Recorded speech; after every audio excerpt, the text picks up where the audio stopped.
Race fans, and now for the most famous words in motorsports, please welcome the chairman of the Indianapolis Motor Speedway, Roger Penske. Welcome, race fans. This is a great day for all of us, and to thank you, we want to say thanks to all the fans, the 300,000+ fans that are here with us today.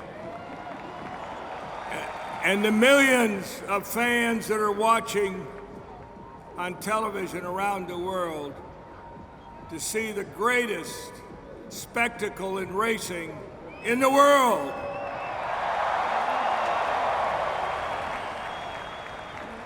As many have said, this is a day of honor. We honor the men and the women and the first responders that keep our country safe and secure. Drivers, start your engines.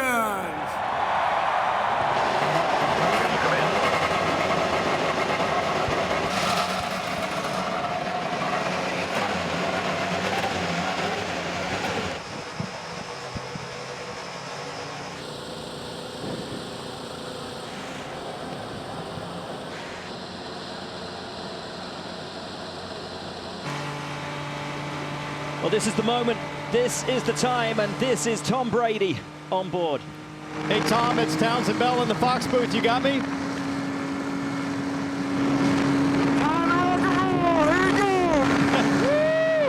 Tom, you just went blasting past the snake pit. I don't know if you can hear us. You won 7 Super Bowls with the best view in the house, but what are you seeing and feeling right now?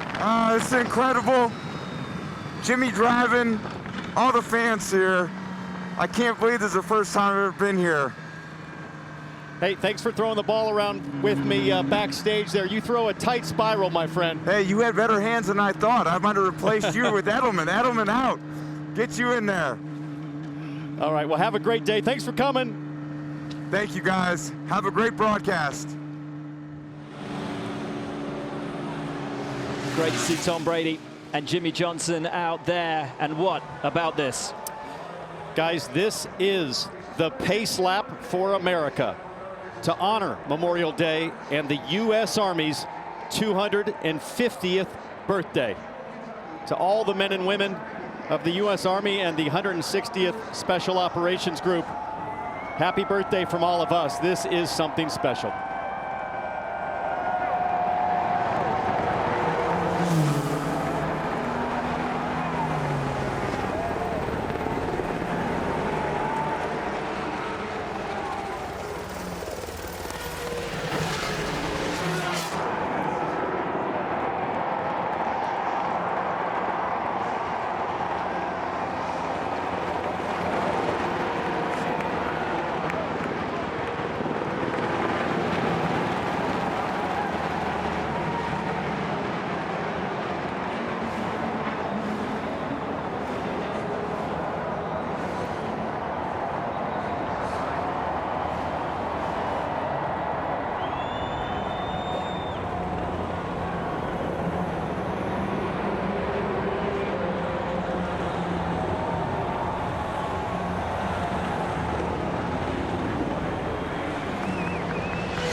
Wow, what incredible scenes here at the Indianapolis Motor Speedway, and what a moment. I mean, this place was born to test one thing, James. How fast can you go? And I guess the second thing, of course, how big are you going to go to win the biggest prize in racing? Your starting grid along the bottom of your screen. There, your back row.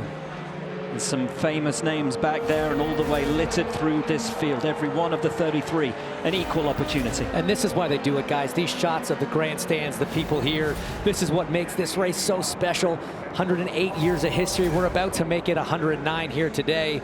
and just seeing the place absolutely packed to capacity for the first time in 9 years, it just gives me chills.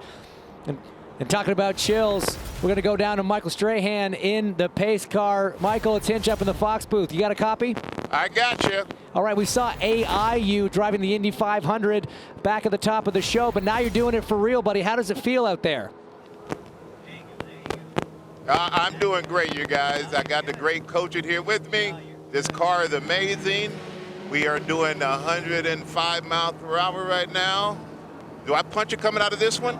Not now. I got one more. I'm ready to punch this thing, but we are moving pretty good. I love the enthusiasm. It looks smooth as silk out there, bud. You've been on the field for Super Bowls. You've seen big crowds, but being there in front of 350,000 people, what does it feel like for you? Oh, it feels amazing when you come down the straight and you see, I've never seen so many people in one area in my life. It is absolutely incredible.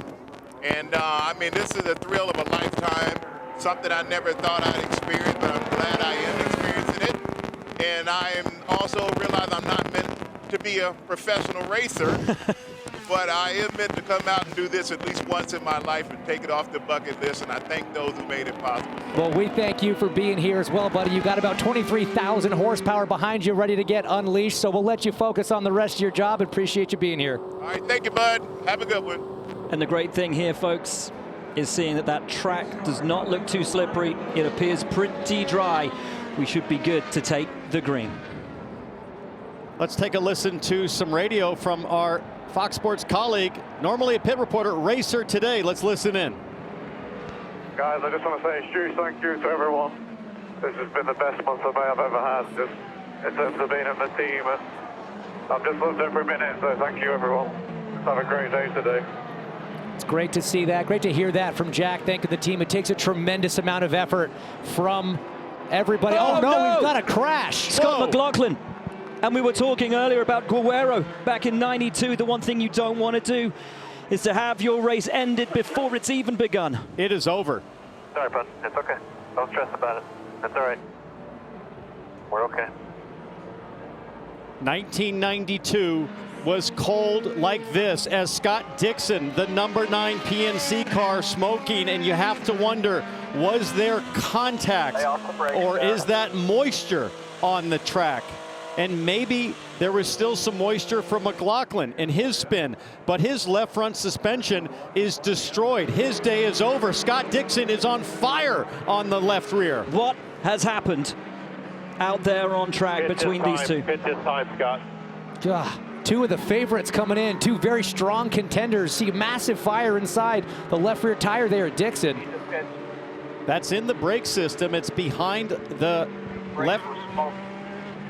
He didn't pit. We heard the call over the radio to pit this lap. They left him out there. That could be a huge issue as we see the devastation on Scott McLaughlin's face and his body language. And that is what it means. That is what it means to have your dreams wrenched away from you before you've even had an opportunity to make them real.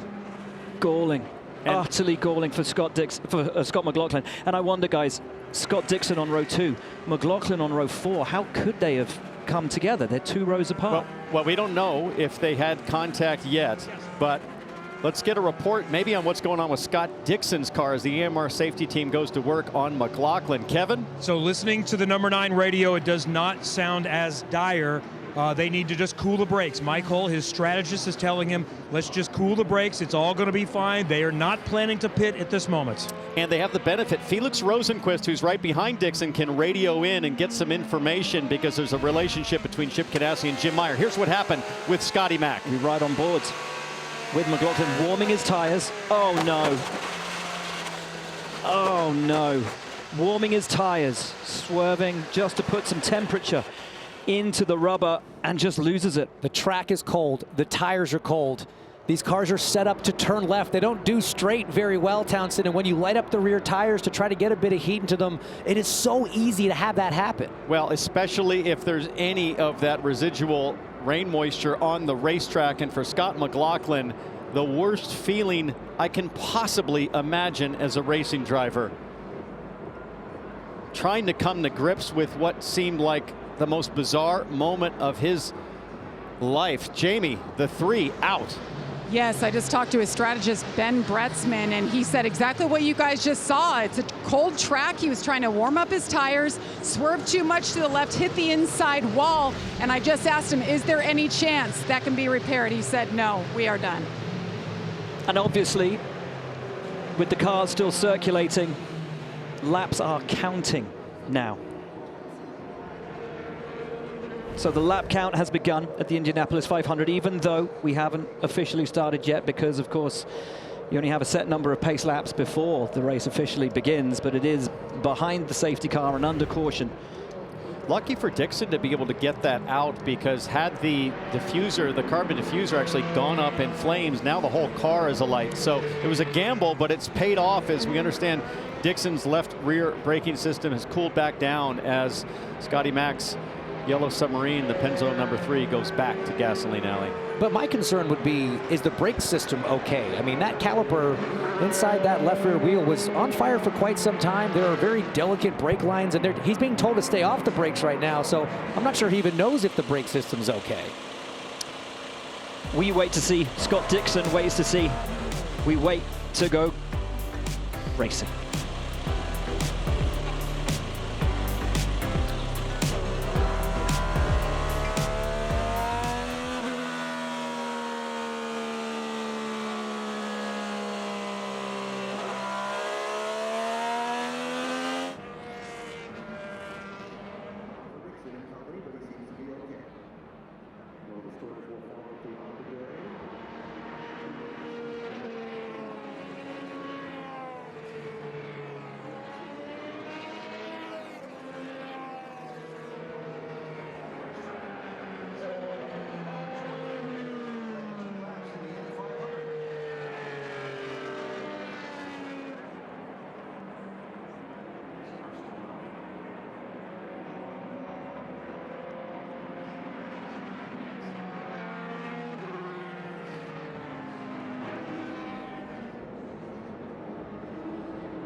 $350,000 people rise in their seats to salute the field.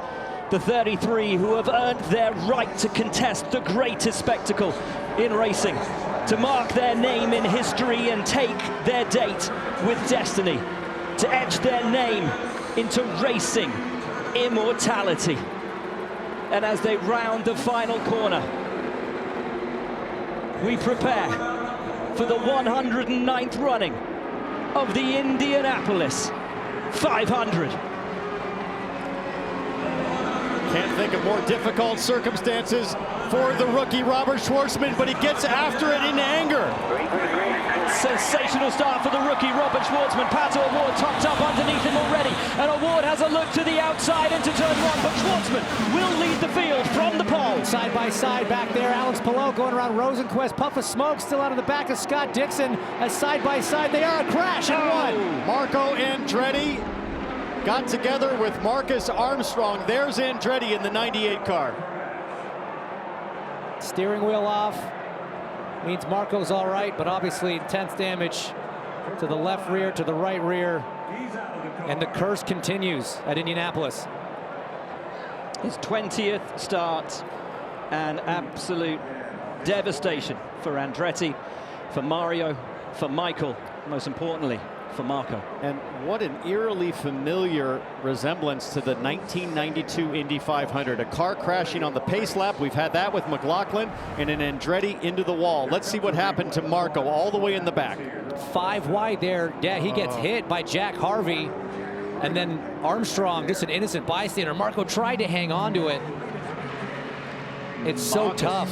Marcus did well to keep out of that. Looked to me like maybe the 23 of Ryan Hunter-Reay moved up a little bit, got into his teammate Harvey, and that's what forced Harvey high as we get a late shot here of Marco trying to save it. He was sideways, thought he might get it. On board as we see Andretti spin and in the wall and out of the Indianapolis 500. Absolutely devastating for him. And like you say, T-Bell, if Jack got moved up the track, it's so hard. You're trying to look forward. You're trying to assess the cars that are in front of you. Your spotter up on the turn 1 grandstand is radioing to you, trying to kind of paint the picture for the cars that are around you. So your eyes are forward, but your brain's trying to, again, assess where the cars are around you to make sure you're giving everybody room. And sometimes room just runs out when you only have so much racetrack. Marco climbs out, not even making it through 1 corner of 800 today. He waves to the crowd. Now watch this. Watch Ryan Hunter-Reay there move up a little bit. And Jack Harvey, he went to avoid Hunter-Reay, but I think he expected Hunter-Reay to keep coming up. It might have been a bit premature there from Harvey. But let's take a look at an onboard again. Onboard with Newgarden way back. Smart move from Newgarden, just hanging back, assuming that maybe there was going to be some incident in the first turn. Boy, that is a veteran play there for Newgarden, trailing way back. And even though it's slow, it's first lap of the race, that's still a good lick of the wall. First back-to-back DNFs for Marco Andretti in his Indy 500 career. And the devastation will come because this is his only race of the year, and it means so much to him, so much to his family. And these guys went through so much on qualifying weekend, having to go into bump day and make his way into the race. And as we sit under caution, one of the big stories, Scott McLaughlin already out of the race from the warm-up laps. He's standing by with Georgia. Scott McLaughlin's day is done. How do you dissect a moment like this? Rookie, I don't know I really have no idea what happened. Just really upset for my team. They built me a fantastic car again. I'm really sorry to my sponsors, my fans, my family. I don't know what happened. I can't believe we're out of the race. I've just had so much hope today, and yeah, it's by far the worst moment of my life. So I'm just, I know it's probably dramatic, everyone's whatever, but it's just like I put so much into this race that everyone does, and I'm just didn't even get to see the green flag. Devastating moment for Scott McLaughlin. And this is the thing, isn't it, guys? This is more than a race. For so many drivers, this means more than a championship. It's an entire year's worth of work as we get stops under caution early doors for these drivers. Will Power was in, Josef Newgarden was in, making up a couple of places there ahead of Marcus Armstrong. Rinus VeeKay just ahead of him. But you hear the worst day of his life for Scott McLaughlin, and you, more than anyone, guys, having raced in this incredible event, will know exactly how that feels. I can't imagine what it feels like with McLaughlin, a favorite for this race. Had a massive crash on qualifying weekend that destroyed his primary car. Team Penske, as McLaughlin pointed out, worked tirelessly to build an equally as quick backup car. He's starting inside the top 12, and for it to go down like that, James, is just, it's impossible to put into words what he must be feeling. I mean, it's so hard for a driver to reconcile, with that kind of thing. As he said, didn't even take the green flag. It's not like you can talk about the lack of downforce back in the field, or maybe the track conditions are a bit off once you're up to speed. But look, greats have done the same thing. It is not an uncommon thing to see on ovals. It is just, we say it's a tough one to swallow. I will say this, though, Will. Track temp at 72 degrees. We haven't seen an Indy 500 with a track temp that low for a very, very long time. The last I can think of, 1992, which is where Roberto Guerrero, as you documented, spun on the backstretch on the pace lap before the green from pole position, no less. and it was a day filled with many cautions because of the low track temperatures. How much will that come into play when we finally get back to racing? Here's the news, though. Robert Shwartzman from pole managed to hold off Pato O'Ward for all of, well, what was it, 1.5, 2 corners until that caution came out for Marco Andretti. But it was a good start for the rookie, did everything he needed to do, kept his head and his wits about him. Now he has to contend with his first Indianapolis 500 restart. That's true, but this is a lot easier to deal with than taking the field to green 3 wide. Shwartzman will have tire temperature in his Firestones. Through turn 3, the field single file as Shwartzman prepares to take the 109th running of the Indianapolis 500 back to green. He weaves to try to get that final bit of temperature back into his tires. When does he pull the pin? It's now that he floors it. Shwartzman through turn 4, and we're racing once again at the Indianapolis 500. O'Ward tucked up in the toe, wants to have a look around the outside of Shwartzman into turn 1, and O'Ward will lead. Behind Sato, got a bit of a slow start. It gave Dixon a chance. He got blocked by Rosenquist, who gets around, and now on the outside, it looks like, is that Ericsson trying to make a move? I see Alex Palou now rounding turn 2 in that yellow and red DHL car with a good run on his teammate Scott Dixon. And now Takuma Sato looks to make the move on Shwartzman. Sato goes to the high side. Sato to second, Shwartzman down to third, Rosenquist next. Then it is Marcus Ericsson. Alex Palou has made his way past Scott Dixon. Then it's Malukas, Alexander Rossi, Connor Daly, Santino Ferrucci. Single file right now, but all still very close. Defensive move from Malukas as Rossi tries to make a move. Schwartzman under threat now from Rosenquist into one. Rossi gets ahead. And this was always the worry. Schwartzman and Prema had not shown great pace during practice. Our question mark was how long could Schwartzman stay at the front of the field? How quickly would he drop back through the field? As now Ericsson has a look, and at the front it's Sato putting the moves on Pato. Takuma Sato takes the lead. Two-time winner of this race. You hear the crowd cheering down in turn 3. They love seeing a pass for the lead up there at the north end of that racetrack. So Robert Shwartzman falls back to 4th place, but he told me this morning, hey, I just want to stay in the top 3 or 5 cars, somewhere in clean air, and just settle in. His #1 goal, run all 200 laps today. Alex Palou sitting in the slipstream right on the rear wing of Marcus Ericsson. Ericsson, of course, who has won the Indy 500. Palou, of course, who has not. Not yet. Ericsson won it back in 2022, was so close to being the first back-to-backer in 20 years. At 2023, just pipped by Newgarden after a late restart. The former Formula 1 driver driving for Andretti Global right now, the strongest qualifier from that team, moving up a couple spots already. You got to think, guys, that a lot of the drivers are going to be a little conservative after seeing what happened to Scott McLaughlin with these cool track temps. And look at Schwartzman having a look there in turn 1 on Rosenquist. So if he was a little slow to get going, it didn't take him long as the rookie Schwartzman now looking to make moves back to the front on veterans. Take a beat, take your breath, get your head in the game and go after it. Every one of these laps for Schwartzman, a learning process. He has never raced on an oval in his life. Sato O'Ward doing a bit of a do-si-do at the front. Rosenquist P3, then it's Schwartzman, Ericsson, Palou, Dixon, Rossi, Malukas, and Connor Daly up into the top 10. Honestly, this is a learning process right now for all of these drivers. These conditions are so different from what we've had all month. So everybody trying to figure it out. And right now, well, this first stint of the race, it's about just that. It's about feeling out your race car. This is not a time to panic. Even if you lose 3, 5, 10 positions, it's more about surviving this first stint, feeling the balance of the race car, learning what the adjustments inside the cockpit are doing, and then starting to plan with your pit crew what changes you want to make in those first stops. You've already seen the fact that Marco Andretti is out of this race. He's standing by with Georgia. This race, he is also out of the IndyCar medical unit. Marco, do you feel like you could have done anything differently there? Yeah, just been, I guess, patient, but I mean, I couldn't have moved. Once I was committed up there, I couldn't have moved. I was kind of at the wall. They must have been 4 wide. I haven't seen it yet, but whoever was next to me definitely crowded me, and I ran out of room. Thanks. Good to see that Marco is okay after that hit that took him out of the race. Meanwhile, with news on the 17 car, down to Kevin. Well, they're very much watching the clock. So the goal is to be out of here, leaving pit lane in an SUV at 3:57, wheels up from the Indianapolis International Airport for an hour 10 flight at 4:15. That would get Kyle Larson there in time for intros. With cautions, the race may not be over in time, but he still has about a 45-minute to an hour buffer to make the green flag at 6:37 in Charlotte. So Larson is still in play to be able to run 500 miles today and 600 tonight. Jamie.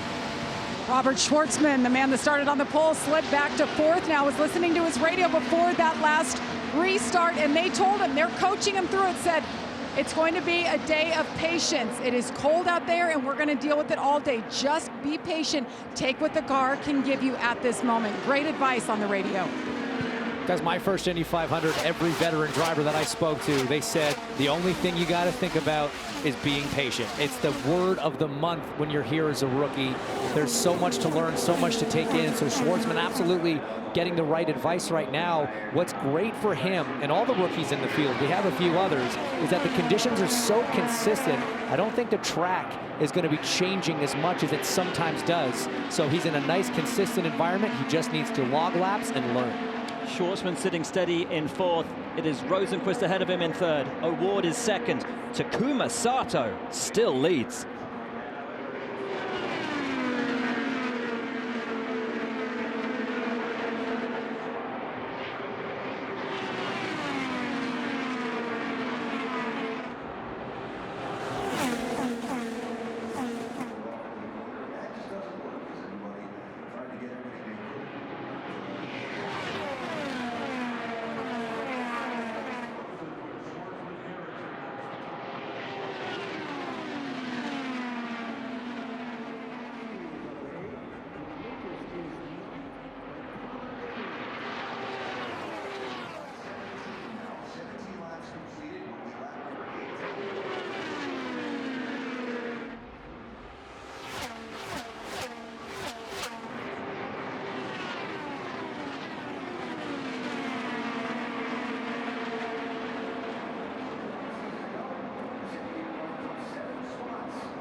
The return of a sprinkling of rain has brought out a caution here at the Indianapolis 500. So with the field packed up and under yellow, why not take the opportunity to play the Fox Super 6 Indianapolis 500 Challenge? Download the Fox Sports app right now and enter for free for a shot to win your share of $10,000, plus a VIP ticket and travel package to an IndyCar race next year. See the Fox Sports app for details. And guys, conditions ever so treacherous when you just get that light sprinkling of rain here. Drivers on the edge at 230 miles an hour. You just can't play with conditions when they get like that. Yeah, they never mess with it. as there's a track official stopping and also collecting a piece of debris on the front stretch. But, you know, really not heavy precipitation in the really none for today. So hopefully this is just one of these weird little pop-ups, James, and it didn't take long for things to fully dry out the last time this happened. And for the drivers on track right now, again, memories of McLaughlin's pace lap crash must be replaying in their heads as they contemplate how much do you want to warm your tires here or do any swerving. If it were me, I would stay chill, patient right now. Pretty minimal right now is what you want to do. But some other drivers were having some issues. We're going to take a look now at something that happened to Christian Lundgaard in the 7 machine. This Mission Foods onboard. You see the green lights. This is on the start. Backs off to give lots of room to the cars in front, but then just sort of gets swarmed. That's Daly. I think that's Christian Rasmussen going around the outside. Maybe Ferrucci as well going by there. Wow, so very conservative. Very, very conservative, but not a terrible move as we see even Ed Carpenter going by. Is that just trepidation of not knowing the conditions? I think so. Probably not sure. Might have had some communication on the radio. And look at what Christian Lundgaard sees right now as our camera lens picks up some of the sprinkles out on the track. So kind of a treacherous situation, especially for a driver like Lundgaard here, who doesn't have a lot of experience here at Indy. So with the race still under caution, we already have 2 retirements.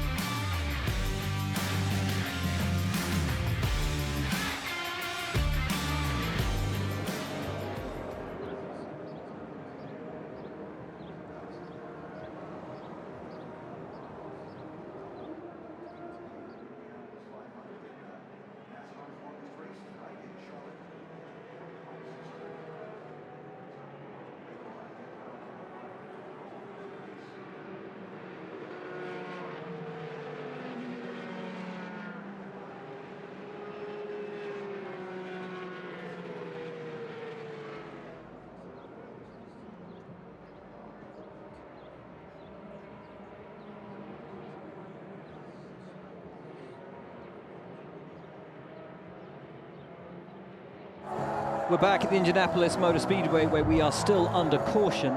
Caution being thrown to the wind down in the snake pit. They're not stopping, not for anything. Why would you? Levels, pumping. The greatest spectacle in racing, James. I mean, it reflects the heartbeat of the drivers right now as they contemplate another restart.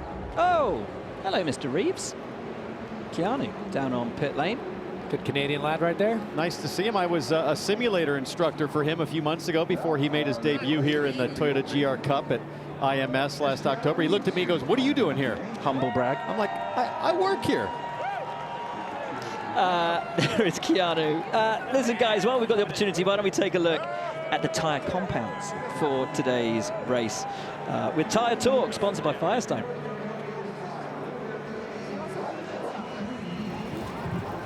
Kara Kostolik is the chief engineer at Firestone, so teams are dealing with colder temps than they expected. How do you deal with that, and how do they deal with it? Well, luckily we've had much colder temperatures here and on these tires too. So our tires are designed and engineered to work from 50 degrees Fahrenheit to well above 100. This group has done a phenomenal job and really putting sustainability in the forefront as well. So we're proud of our team. And it's really changed the way you make the tires, keeping an eye on sustainability. Yeah, it has, to put that sustainability forefront and to make sure that we're doing sustainability without sacrificing performance. It's been very impressive for the work our engineers have done. Thank you, Kara. Jamie. Well, Christian Lundgaard and the 7 car, they are coming down pit lane right now. He has a puncture on the right front. It's had a slow leak. He radioed to the team. They'll take this opportunity to pull it into his pit box for the first time as they count him down and replace that Firestone on the right front. And that's something, you know, you can feel certainly from inside the cockpit. Could have had a part in that slow, kind of tentative start, but there's also sensors on these race cars. As a very close call in pit lane. And a horribly slow stop for Robert Shwartzman, and that was always the fear that Shwartzman would get held up on pit lane in that lead position. But through all of that melee, look what it's done for Marcus Ericsson. He leaps ahead of everybody, as problems for Larson as well in the 17, and McLaren trying to get that car restarted. They have the hybrid on board, which you can utilize to restart the car as well, which he does and gets away. But a horrible stop for Shwartzman drops him down the order. A brilliant stop for Andretti, and Ericsson places him at the head of the field. And look at the chaos getting out. O'Ward in front.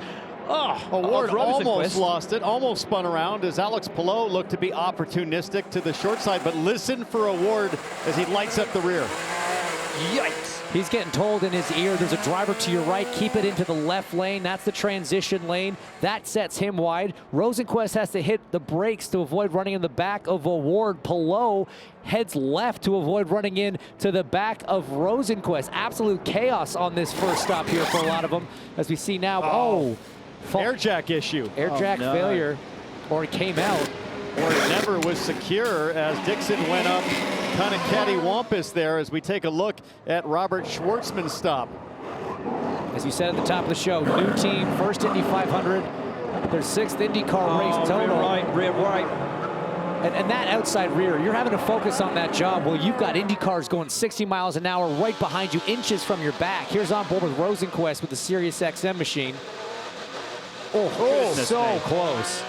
Almost took out his front wing, did Rosenqvist there. And guys, first round of pit stops under yellow. This is the one where it's supposed to be chill and conservative. Can you imagine what's going to happen when we get to the last round of stops? I was just going to say, this is the most chaotic first 25 laps of an Indy 500 I can remember. Since 1992. The car's serviced and sent full of Shell 100% renewable fuel. Alexander Rossi leads from his teammate Rasmussen, from his teammate and team boss Ed Carpenter. Trying something a little different here by not coming in along with everybody else. They're first, second, third. Devlin DiFrancesco up to 4th, and in 5th, it's our Hollywood Harvey. Jamie Little down on pit lane. Well, I'm here with Sergeant Major Michael Weimer. So happy to have you here, sir. First of all, what did you think of that whole opening ceremonies and the pace lap for America? It's pretty surreal. I mean, honestly, it's overwhelming. I've never been able to participate in anything this large, and to see how that they merge Memorial Weekend and what it really means to be free with such a race, it's an honor to be here. 250th birthday of the Army coming up this summer. What kind of big plans do you guys have to celebrate? 250 is a big one, and we're going to go big, and everybody's starting to hear that. So we're going to celebrate in the nation's capital, but we're also going to celebrate at all our posts and camps and stations around the world, really. But we're going to have a festival, a fitness event. We're going to have a concert. There's going to be a big parade. We're going to show off a little bit because we should be proud. 250 years of honoring what this will defend means, our motto. And we have a commitment to that, and we're going to show off. Well, on behalf of all of us here at Fox Sports, thank you for your service. Thank you very much, Jamie. It's an honor. Will? It really was an incredible sight on the formation laps here at the Indianapolis Motor Speedway. And so fitting to come on Memorial Day weekend. And the fans absolutely loving it. Now, to matters on track, your top 4, Rossi, Rasmussen, Carpenter, and DiFrancesco have not stopped. The next 3, Harvey, VK, Rahal, all pitted on lap 7. Behind them, you have Takuma Sato, who emerged ahead of the rest of the pack, which was led by Ericsson, O'Ward, Rosenqvist, Palou, Malukas, when they all stopped together on lap 24. With more from pit lanes, Kevin. Well, we saw Kyle Larson with a slow stop, and he's fallen all the way to the tail end of the field. He dumped the clutch too soon and then put it in second gear, so they've kind of gone through the protocol of how he can make sure that he exits the pits most efficiently to make sure that he finds the right gear. And still learning. We forget that this driver with so much experience, so much pedigree, is still learning with every lap turned around the Indianapolis Motor Speedway. Of course, he contested the 500 last year, but has spent the last 12 months doing everything but racing in IndyCars. Great effort from Takuma Sato's team to effectively get him out in front of all those other cars he was racing. Ericsson, though, jumped 6 cars in pit lane. Amazing work from the 28 crew down on pit lane. And those yellow flag stops, guys, they can make or break your day as you try to move forward. And just to keep an eye on the Penske watch, Newgarden up to 24th, Will Power right behind him in 25th. So they're slowly making their way up. They pit on that last stop with the rest of the field. Georgia with more on the Penskes. Yeah, and Josef Newgarden, Will Power, as you alluded to, 24th and 25th. When Josef was asked how his car was, he said it was okay. He was battling a little bit of understeer, but they're going on a little bit of a different strategy. They have both pitted twice, and Josef has been pretty vocal as through the race it would be hard to work with your teammate. But I did talk to strategist Luke Mason, and he said that Power and Newgarden will help each other on pit lane. You can see them working through the same strategies as we already started out with both of them pitting twice. Working together on the racetrack is so tough here at Indianapolis. There's not really a lot that teammates can do short of maybe giving them a couple extra inches, you know, on the inside for some clean air to the car behind. But it is sort of tough to work together as we see this unprecedented ECR 1-2-3 at the front of the field. How intrigued are you by their decision to run an alternate strategy here, to take this place so early? Well, very intrigued because you really have 30 lap stints to do it. And so when this yellow came out for the lead group to pit on lap 24, it's sort of in that window as we ride on board, thanks to Honda, of the hottest man in IndyCar racing, frankly, the last several years, Alex Palou, thanks to the Fox driver's eye. Beautiful look out the DHL car. Let's listen to a little radio. Well, a lot has happened already in just 25 laps. We'll work our way back to the front. Yeah, I can see that. No worries. Car's good. Lights off on the pace car means we will go racing next time by. No worries, car's good. That's the reply from Alex Palou. You don't have to tell this guy to stay calm. This is what he does. This is why he's been so successful, Townsend. Yeah, born calm, raised calm as the number 9 Scott Dixon comes down pit lane. Remember that air jack issue the last time. We'll have to see what they do. Is this a top up? It is, and no. Something, maybe that brake. Remember at the start of the race, he caught fire back here. They take the brake cover off, and maybe they're going to start ducting this a little bit more. Oh, there's actually some debris. Kevin, what do you see? So they're going to perform a brake and caliper change is what I'm hearing on the left rear. So as you guys wondered. Yeah, I just couldn't help but think. That's what the issue is. Sorry, Kev, just couldn't help but think that there may be some damage with the fire burning that long. As we see Christian Rasmussen, or sorry, Alex Rossi, your 2016 winner. You got to think team owner Ed Carpenter, who sits 3rd in line. Maybe he has some instructions for his 2 young guns up ahead. How does Rossi play this one? And what does Carpenter do? Does he play rear gunner action? He let his boys get away. Rossi brings them back to green. From Rasmussen, it's an ECR 1-2-3 at the Indianapolis Motor Speedway. Rasmussen already tucked up behind his teammate as we go 3, 4, sometimes possibly 5 wide coming down into turn 1. Wow, 4 wide there into 1 for this group, and Rasmussen made a move on Rossi to the outside up front, but they are stacked up in the back. Right in the middle of that was your championship leader Palou, but on the high side, one of the McLarens, I think that's a Ward maybe trying to make some moves on the outside of 2. Rasmussen now out front again, spreading out 4 wide as Ward's trying to make a move on Ferrucci. We understand the restart is under review because Rossi really woed him down to a pretty slow pace, so we'll have to see what race control says about that. Here comes Ferrucci on the inside of Rahal. Beautiful stuff from Santino Ferrucci, as that is the car of Callum Ilott, the red and green Prema car, who now sits quite a few places ahead of his teammate Shwartzman, who had fallen back to 21st place, and Rahal is dropping like a stone. Past goes Herter, past around the outside. I think that's Rosenquist going around the outside of him as well, and now Shwartzman up the inside of Rahal. What is happening to Graham Rahal? He is running so slowly. His teammate Louis Foster next in line to go around, but that created some dangerous situations. Remember, Graham Rahal had an engine issue on carb day, put a new motor in. They did not get a chance to shake down this car, so potentially issues since Friday for Graham Rahal. And of all the drivers who stopped together on lap 24, I tell you who's looking good right now. It's Connor Daly, who was right on the rear of Marcus Ericsson, who had that huge jump, gained those 6 places. But all of this is good news for Josef Newgarden as the number 2 shell car pops to the outside of Rahal. The chaos has allowed Newgarden to start to march his way forward. Rasmussen has got Rossi for the lead. It's Rasmussen who leads Rossi. Carpenter is third. Sato, who was the race leader, sits down in sixth. Then it's VK Eriksson and the aforementioned Connor Daly. We sit on board with Josef Newgarden. Makes a roll bar adjustment with his right hand. He goes down, I believe, to stiffen the front roll bar as he picks up clean air to his front wing. And a change of the lead about to happen. Rossi to the outside. Now this is where the teammate work can come in. Sometimes it's beneficial if you can swap places up at the front there. It helps drivers save tires, save fuel. It kind of just helps them get into the rhythm here, which 34 laps into the race, that's kind of what you want to do. Carpenter behind, almost just playing gunner, just protecting his two young Chargers in front. The rest of the season, Ed Carpenter has to watch from the timing stand, but now he's got the best view a team owner could have. And look at Connor Daly in that purple AM/PM car start to work Marcus Ericsson for position.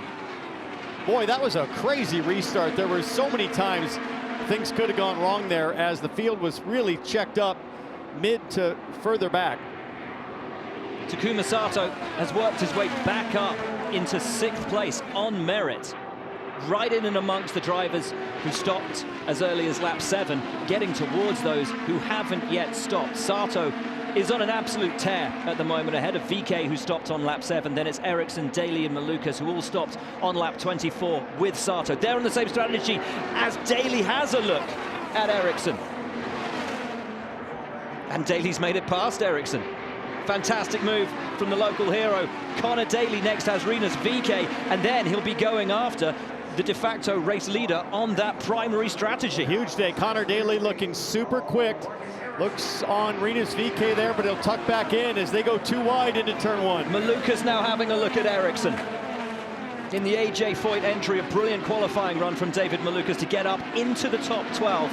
Sensational effort from him. Feedback from race control, James. No action on the restart, so everything looked good. Yeah, and it could have been something from up close, could have been something from further back, as we see a nice draft from Malukas and Eriksson there being smart. Wasn't forcing the issue, kind of backed out early, gave him the place.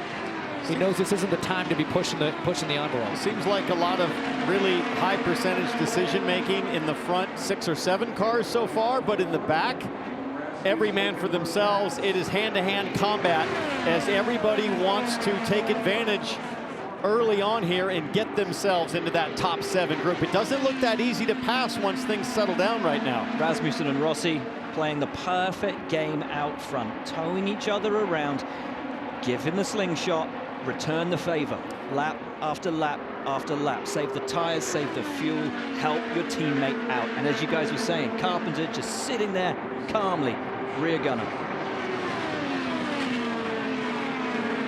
Remember, these top 4 cars, they have not pit yet. Some cars have pit. Some cars have pit twice already. So with all the cautions we had in the early stage of this race, several different strategies already playing out as VK's got to go defensive against Daly, who is absolutely up on the wheel, man. He is just making moves happen.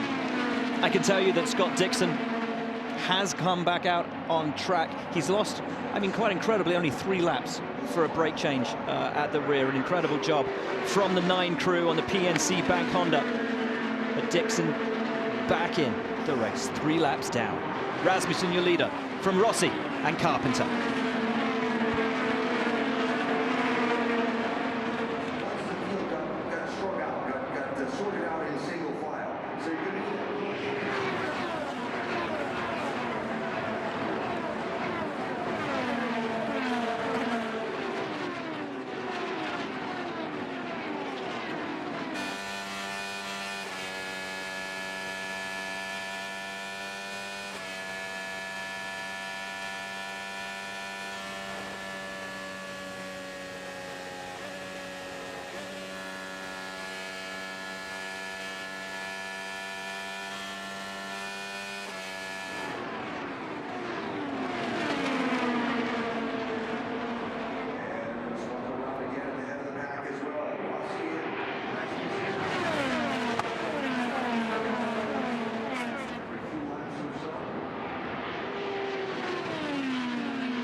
Welcome back to Fox Sports coverage of the Indianapolis 500 presented by Gainbridge.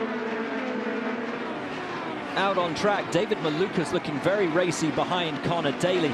This in the fight for 8th place as VK holds steady in 7th. Jamie down on pit lane, what's going on?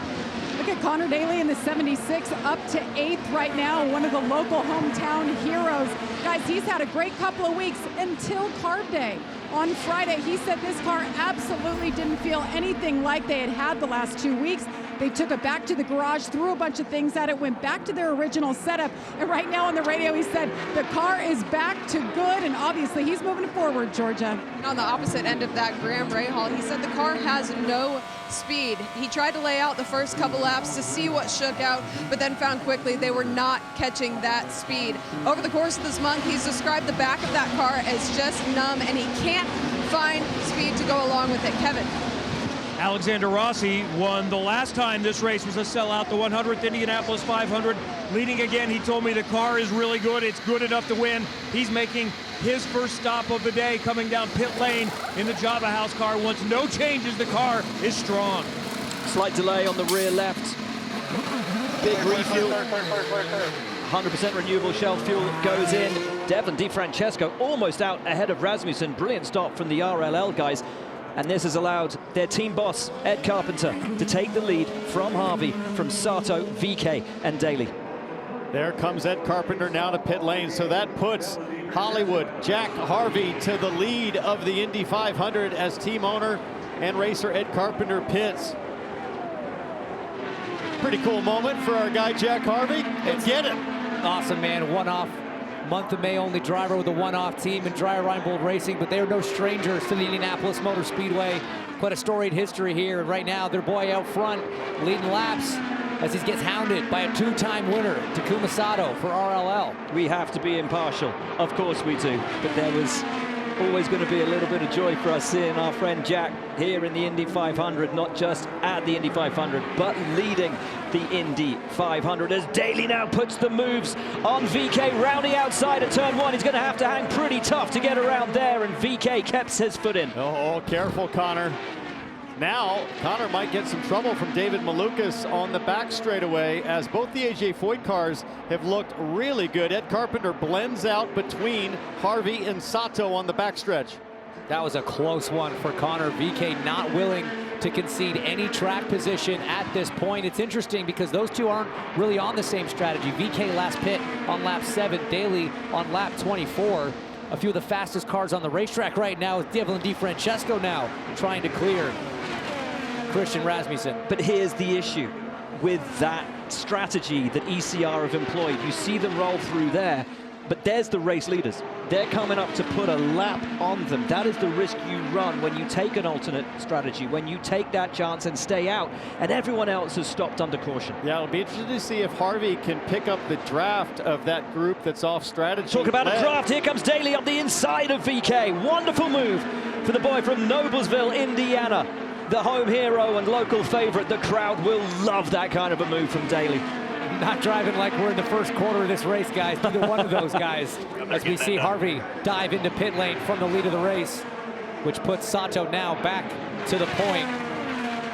And what a lead Sato has over the rest of the field. Came out from those caution stops out the front. Georgia down on pit lane. Yeah, and as Jack Harvey made that pit stop, I just want to reiterate and emphasize just how special of a moment that was for him. He said now that this is just a one-off race for him because he's on pit lane with us. This whole month means more. Every dinner, every appearance, every on-track session, and the opportunity itself. So I know that was a very intense and cool moment for Jack Harvey. Hollywood back out on track. Now in comes VK, which will release the rest of the field. There is Sato.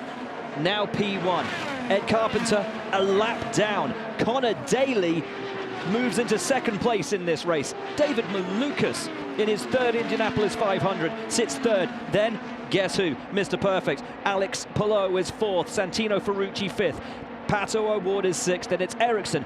Callum Ilott in the Prema is up to eighth. Colton Herta 9th, Felix Rosenqvist 10th, all change in the top 10. Yeah, some of the less known names and a few of the smaller teams having great runs. Here comes Stingray Robb to the outside of Shwartzman, has a look, decides to tuck back in. But guys, Sato with a fast race car comfortably leading right now. We're on board thanks to Goodhart Animal Health Centers with Stingray Robb. Robb, who's proved to be racy around the Indianapolis Motor Speedway, led here last year on debut.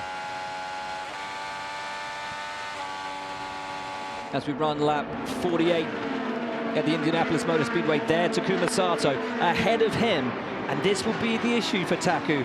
He's coming up to traffic he will want to pass and lap. Yeah, now he's got about 25 laps on the tires, which tells me he might be in the 5 to 7 laps until he pits as Jack Harvey makes a move up there. But for Takuma Sato, and frankly everybody in the top 10 right now, if you check your mirrors, Josef Newgarden is up to 14th. Wow. And James, we're not even at a quarter way in this race. And this is a story we've been talking about all weekend before the race start, is the number 2 car.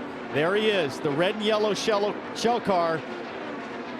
He's about, oh, not even a half a lap back, but in the draft and right where he wants to be to get things done today. Georgia, what can you tell us about Newgarden? Well, I can tell you that he just radioed to the team and said that he had a vibration, and they confirmed with the left rear. So Newgarden up to 14th, but facing a left rear vibration right now. So a vibration for Newgarden.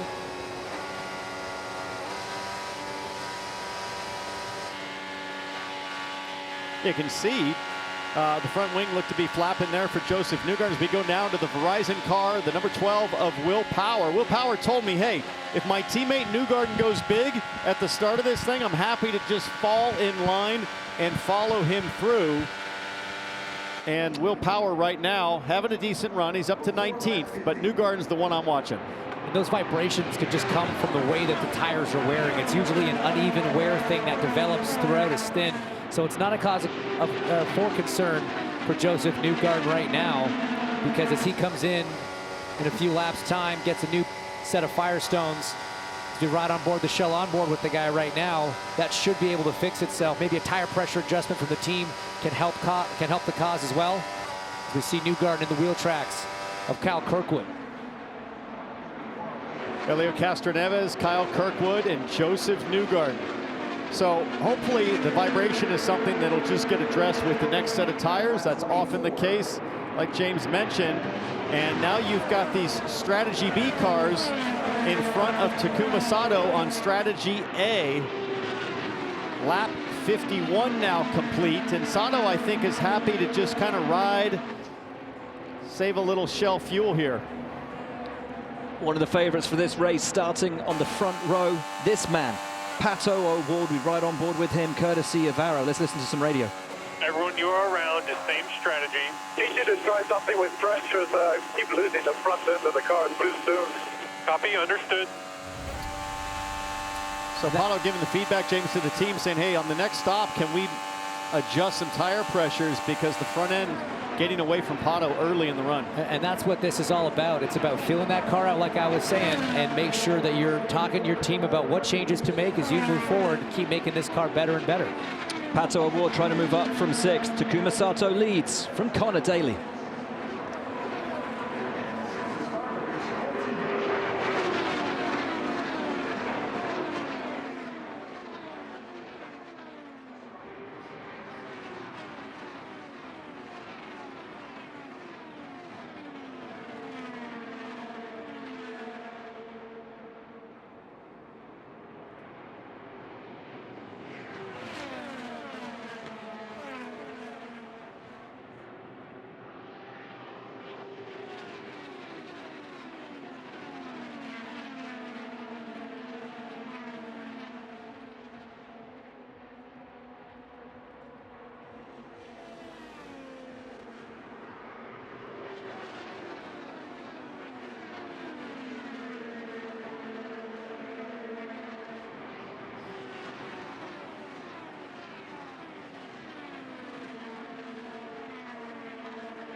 Earlier this week, Josef Newgarden was at the Macy's Fragrance Department in New York City to meet with fans. What does Macy's Fragrance Counter have to do with Josef Newgarden? Well, it all started last week when Josef posted a faux commercial on Instagram for his fake cologne called Ethanol. The Macy's folks commented on the ad and said to Josef, if you really want to be in the cologne game, come on down to our store. With Father's Day just 2 weeks away, Macy's has you covered if you need some actual, real cologne. Maybe they'll carry ethanol next year. Maybe not. Back to matters at hand, back to racing at the Indianapolis Motor Speedway, and we have a fascinating dichotomy of strategy. Takuma Sato leads, there he is for RLL. Connor Daly behind him, David Malukas is third, then it's Alex Palou and Santino Ferrucci, your top 5. However, the ECR cars, Jack Harvey, Devlin DeFrancesco, all stopped off strategy. And if our calculations are correct, and if is a huge word in IndyCar, and in particular at the Indy 500, this thing goes green for the next 140 laps, then those two strategies will converge, and we will have a race between those two groups, which at the moment looks so disparate because Sato is about to put them all a lap down. It's crazy to think that Sato's about to put them a lap down, but this is legitimately the leading quartet on the alternate strategy right now. We saw Connor Daly peel off and head to pit lane. He's getting service done on the number 76 machine. Jamie, what do you got? Yeah, Connor Daly, as I mentioned, he's happy with the race car, much better than on Friday. Climbed through the field, got up all the way up to second. You see it there. Little air pressure for Connor Daly. He is down and away. Takuma Sato on his way down. And you know what? I like that from Daly. Take the initiative, take the stop first. Don't react to everybody else. I love that from Hunkos Hollinger. Take the initiative as everyone comes into pit. Yeah, David Malukas we saw there. Connor Daly was the first one to pull the trigger. Now seemingly the whole field on strategy A comes in. Herta. And these cold temperatures causing problems. Kevin. Santino Ferrucci is in. The Foyt car is strong, but he said, hey, I need a bolt on the top of the right side pod. Let's see if they do it. They did not this time, so we'll keep an eye on that. Takuma Sato comes out. Watch where everyone is around him. Has Palou got out ahead of Malukas? I think he might have made up a position, or Malukas just, I think, narrowly edges out ahead of him. Ferrucci appears to have made up a spot or two, and there is Josef Newgarden ahead of Helio Castroneves. So that's another 1 or 2 places for Josef Newgarden. Looks like maybe Award lost a couple spots there. I think he was going out further back, but let's see how they blend out now to Devlin DeFrancesco, to the 2 ECR machines. There's Connor Daly. Keep your eye on Daly, who will have the tires up to temperature. He's lost position to Malukas. He's lost position to Alex Palou, but his tires will already be up to temperature. Can Daly strike, or will that early stop prove to be a mistake? I'll tell you what, the AJ Foyt cars, David Malukas and Santino Ferrucci, are looking fierce. Here comes Malukas down the front straightaway to the high side of DeFrancesco. Malukas to P2. Wow, that is not easy to pass around the outside at turn 1 at IMS, but he gets it done on DeFrancesco, and Lil Dave is coming after Takuma Sato. Using those fresh tires on the AJ Foyt machine. These two were teammates once upon a time. Malukas learned a lot from Takuma here at the Speedway in his rookie season, and now he's trying to pass his former teammate and mentor here. What a drive from Takuma Sato so far. He still leads the Indianapolis 500, but the pace of Malukas is relentless. A driver who came into this season with so much talk around him and his potential future. Maybe at Penske, were they looking at him to replace Will Power at one of the biggest teams in the sport? Wow, terrible news for Colton Herta. The driver of the number 26 car is going to get a drive-through penalty for pit speed violation. And here comes Malukas. Here he comes, tucked up behind Sato, but just choosing discretion at the moment. James, Colton Herta in the Indy 500, it's just not meshing with him. Whether it's crashes or, in this case, penalties, a brutal blow under green flag conditions. It's funny, I was about to mention him because he made pretty good progress. He was running decently as we see Rossi looking at the inside of DeFrancesco and thinking better of it into turn 1. But now that pit lane speed violation is going to hurt. It's going to put him a lap down. We're not even at the halfway mark. This is by no means over for Colton Herta, but it definitely makes his afternoon a bit more complicated as Lil Dave still in the wheel tracks of Takuma Sato. Not quite close enough that time.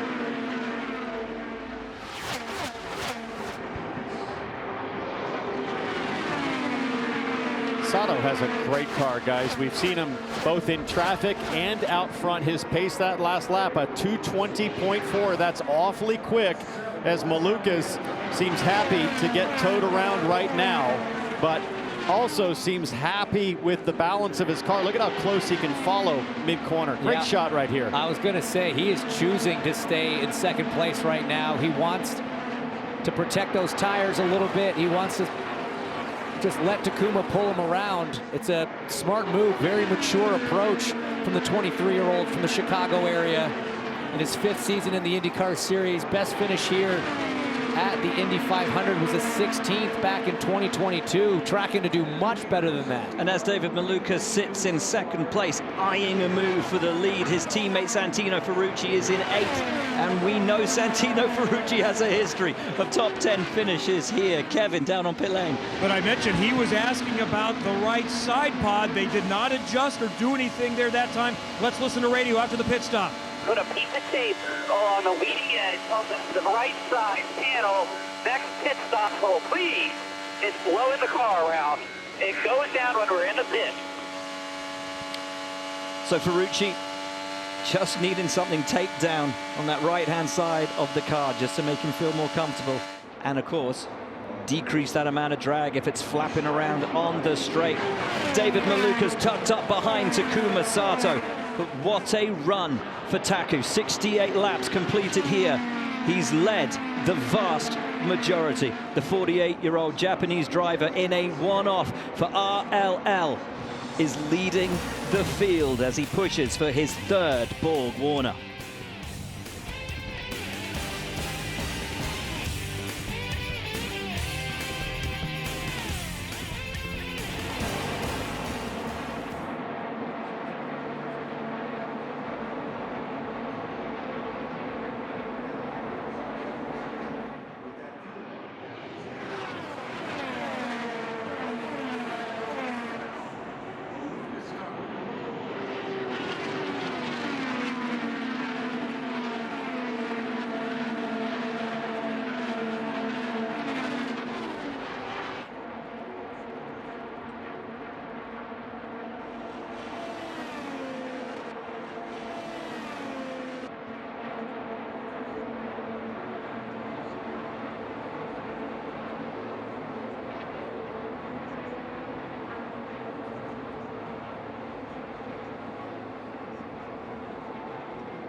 Welcome back to the NTT INDYCAR Series on Fox, live from the Indianapolis 500. We ride on board courtesy of NTT with Alexander Rossi, and just moments ago, that Java House machine was smoking. And is that a dry part of the track, or is that smoke still coming out of the back of that car? Is it steam or is it oil? That is a critical question, as you see the left side dumping a tremendous amount of either smoke or steam. And James, there's not much either oil or water to supply that smoke, and Rossi smoking it on track. He just passed DeFrancesco, but now slow on the front straight.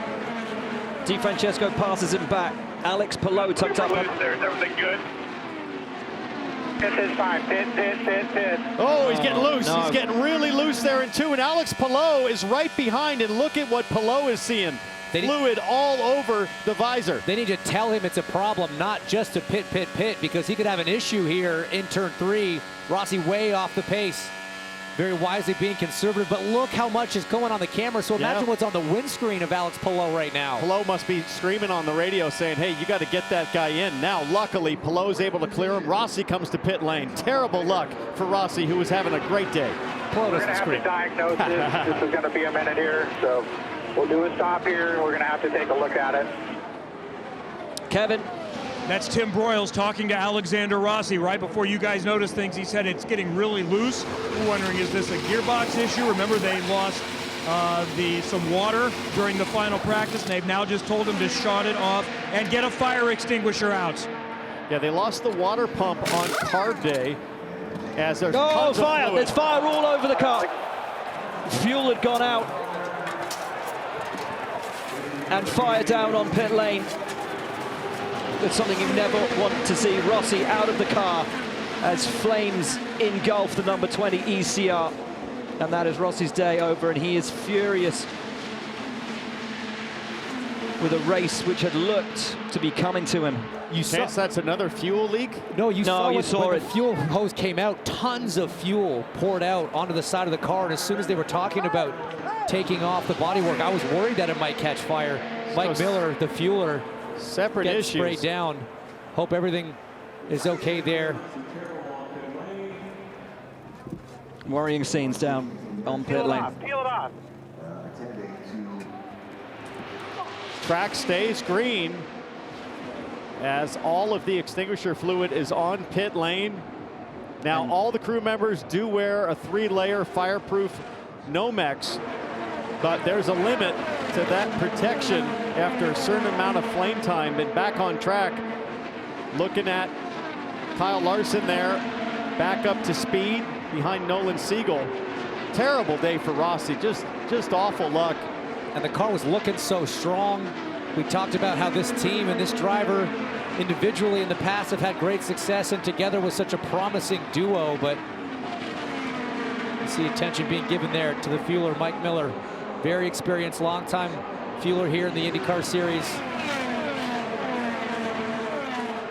Scary stuff down on pit lane. As you say, James, when the fuel nozzle was pulled out of the side of that 20 car, a splash of fuel, of course, in a live stop when it's fast, you get the retardant liquid which is sprayed after a fuel stop. So this is after the fuel leak. You see Mike now on fire himself. He's trying to put out the car. His hands have caught fire. And the fuel probe was on the other side of the pit wall, James. It was still burning from the residual fuel. As Rossi, understandably disgusted. And Rossi will have had no idea what was going on with his crew at that time, or with his fueler. His frustration with his race over, but now his concern will be, of course, for his team and his colleagues. Oh my gosh, the fuel probe, which had all the fuel in the fuel line and the fuel tank right by, as Malukas making moves on Rasmussen. Rasmussen came out of the pits. Malukas was in that fight with Sato. It's Sato, Malukas, Palou, Daly, and Harvey, your top 5 as things stand. But Rasmussen, having taken that stop, goes a lap down. It's complex and confusing because they're on that different strategy, as Jack Harvey now comes in as well. Sato's still the leader. He sat right now behind that Gamebridge car from Andretti of Colt Herta, who has served that penalty. Herta is already a lap down to the leader. Should Sato get by, he'd be 2. So we have strategy A, strategy B, and then the penalty cars all blending together at the front of this. That's Ed Carpenter, who just, I believe, unlapped himself by getting around Sato. There's Colton Herta, who runs down in 29th, a lap down by way of the penalty. And then Sato, the red, white, and black car there, the number 75, chasing his 3rd Indy 500 win. And boy, he has a great car to do it today. And right in front of Herta is the last car in the lead lap. That's Louis Foster, the rookie from RLL, as Malukas is now trying to keep the lap down car of Christian Rasmussen behind him. And guys, where are we? Lap 79. Josef Newgarden. Where is he? 10th. Ahead of schedule. He was supposed to be 10th by half distance.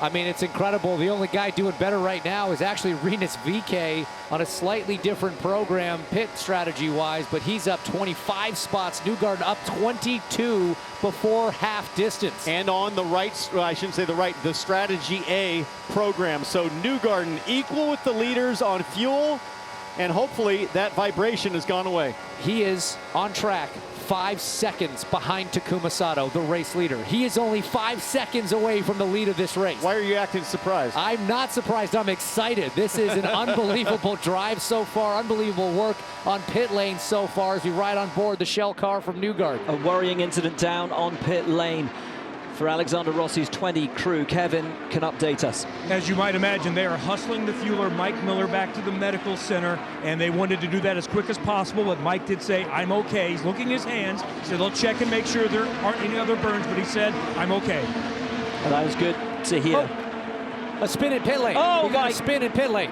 There's a crash. That's into VK. the wall. That's VK. VK was coming into the pits. We talked about the alternate strategy. He was on a slightly different one, and game over. Race-ending damage. No brakes at all. Oh. No brakes.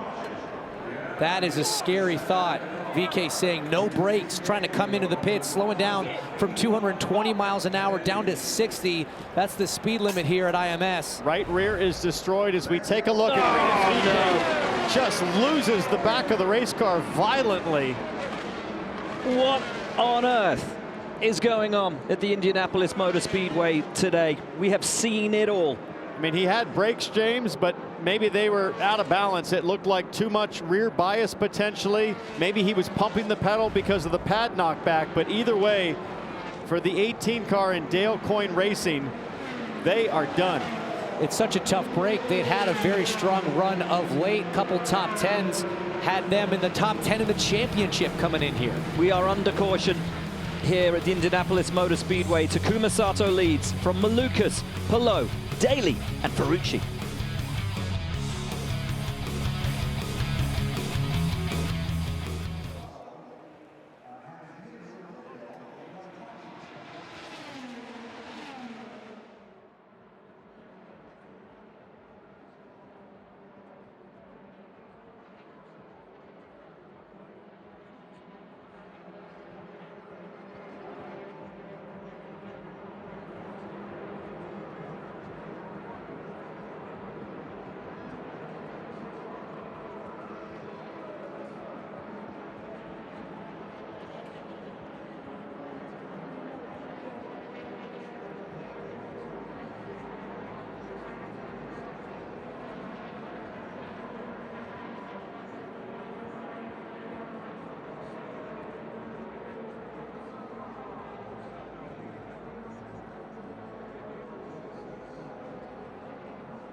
Fox Sports is airing the Indianapolis 500 live on the Megazilla screen in Times Square, bringing the greatest spectacle in racing to the crossroads of the world. A 20,000 square foot Ultra HD screen dubbed Megazilla, located in Manhattan, and takes up an entire city block. It's considered the largest and most impactful digital screen in the world, measuring 329 feet, 10 inches wide by 77 feet, 8 inches high. And there, that worrying moment for Rossi on the screen, and Rossi is standing by with Kevin. Every racing driver's worst nightmare. You're sitting in the cockpit with an aero screen and it's on fire. Are you okay, Alex? Yeah, and thankfully Mike's okay too. It's always a terrible situation, and it's so disappointing. Like it was such a phenomenal race car, and the team made a great decision to stay out there when that first split happened with the strategy, and everything that we were doing on the 20 Java House stand was awesome. So that's what's so painful about this place is you have to have so many things go right, and it's just disappointing because it's another opportunity gone, but the way it goes. What was the issue? What led to the fire? Yeah, I don't know the full details. All I know is the gearbox was starting to go up in temp a lot, and I don't know if oil was starting to come out or what, but it was a gearbox issue. Thank you. Glad you're okay. Really scary scenes down on pit lane. But quick reaction from the crew down there, and thankfully everybody all right. Credit to Mike Miller. He was still trying to put the fire out on the car when the fire was on his hands. Yeah. Yep. Some issues thus far. Scott McLaughlin, of course, crashed out on the pace lap. Unbelievable. Brutal from McLaughlin. And then Marco Andretti crashes on the restart, really the first lap of the race down there in turn 1. Alexander Rossi, we've just seen his fire on pit road, and Rinus VeeKay, a spin and crash as he entered the pits, seemingly with little to no brake function. Right, still under caution here at the Indianapolis Motor Speedway. It is Sato from Malukas and Palou, your top 3. Hey,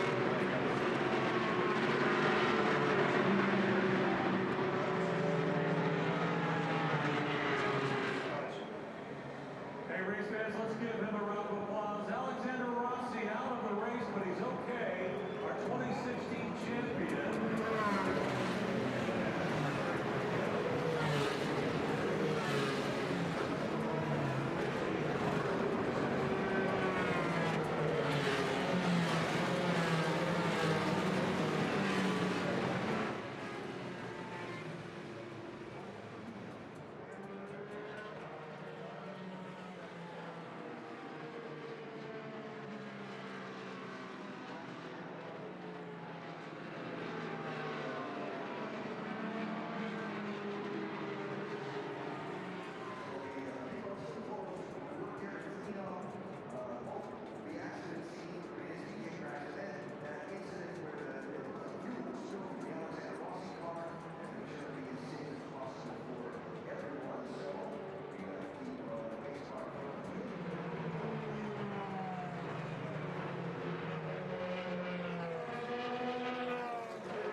Palou leading.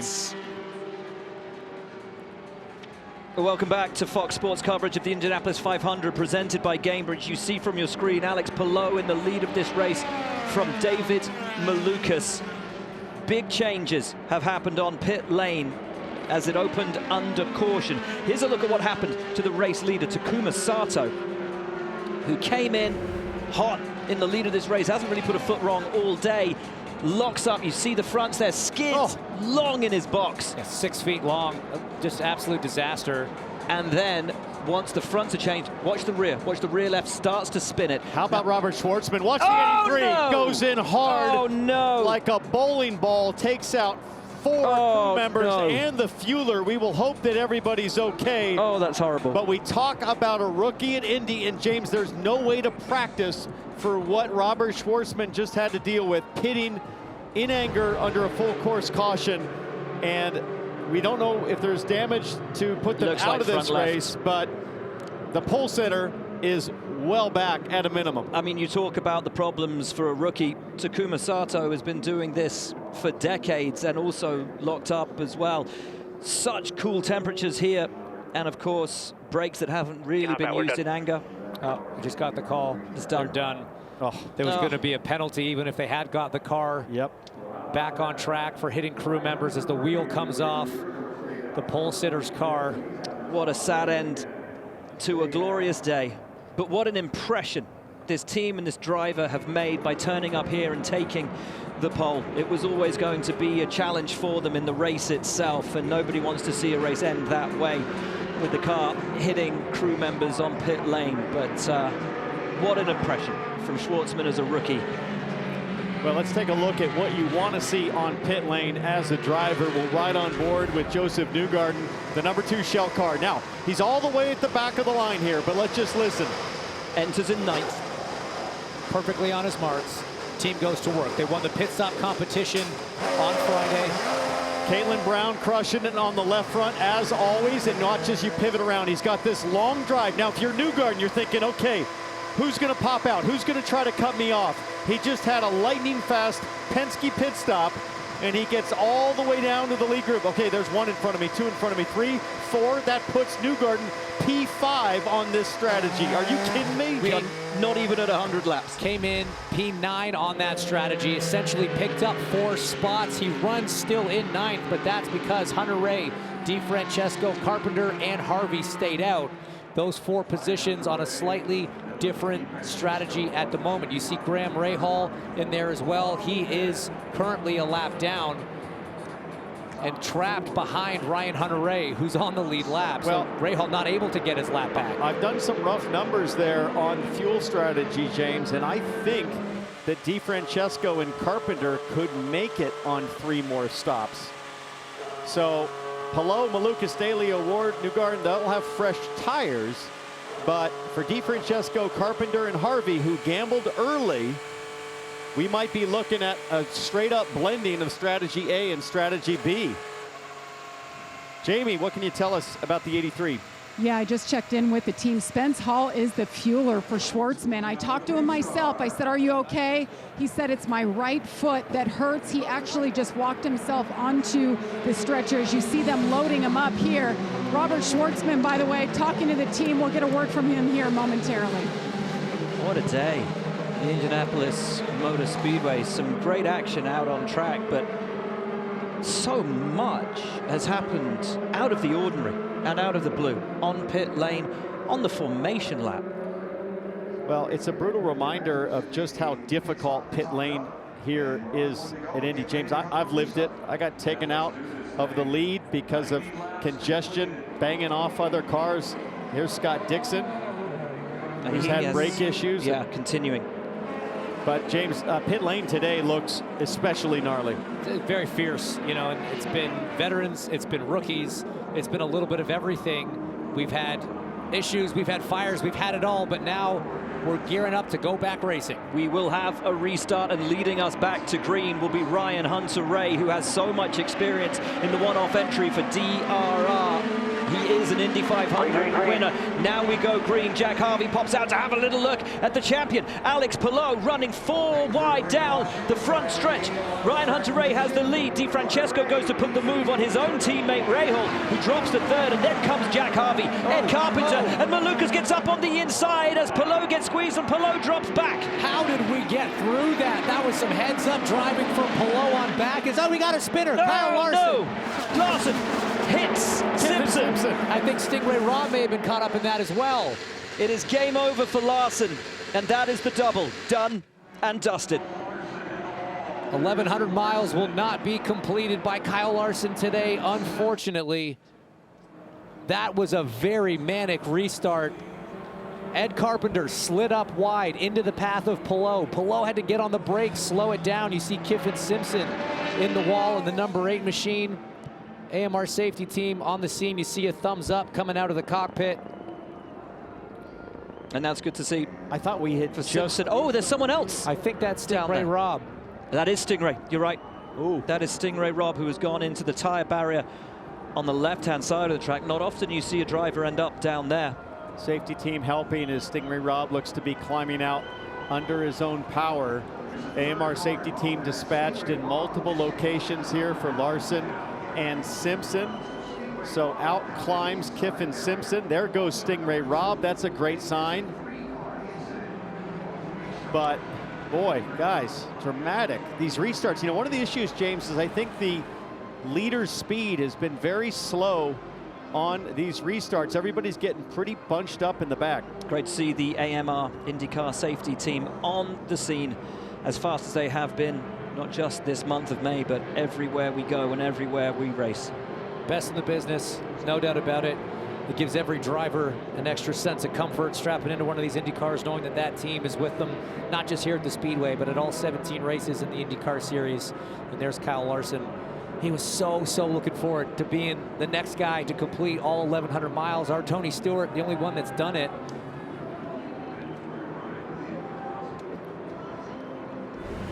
So let's take a look at this from the outside. There goes Larson to the bottom. A little wiggle, and it just goes.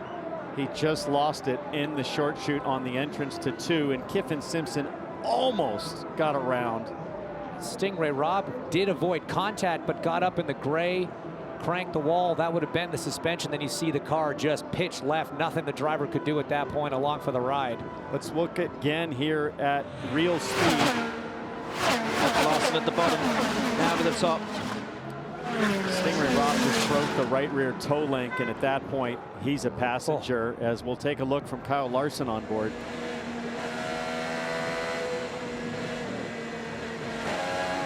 Oh, he downshifted. Oh, no. Third gear, you're at the top of third gear. That was a downshift he did not need. Downshift just adds the torque to the rear tires on board with Marcus Ericsson having to avoid it. You see the car spinning. It's so hard to know which way to go in that moment. He kind of just held steady, didn't make anything, no sudden moves. Here's on board with Stingray Robb now, outside of Larson on the restart, down the front straight. But Larson's going to have that massive toe to his left. Stingray kind of out on his own. That's the 66, I believe, of Armstrong on the outside. Oh, Larson fires it right back in. And now watch this. Larson's going to slow up and then grab that fateful downshift that kicks him sideways. Oh, and it looks almost like he reacted to Larson spinning alongside him, tried to give him just a little equal or two more. Oh, you rarely see cars get down into that wall. That's Hardly a ever. hard impact, even though it's a relatively slow pace for an Indy car. It was just in his peripheral vision, as though he just saw Larson coming towards the side of his car in the rear view mirrors and just reacted to that, and that inch or two movement to the right at that speed, up and into the wall. Well, Hunter-Reay still leads from DeFrancesco under caution at Indy.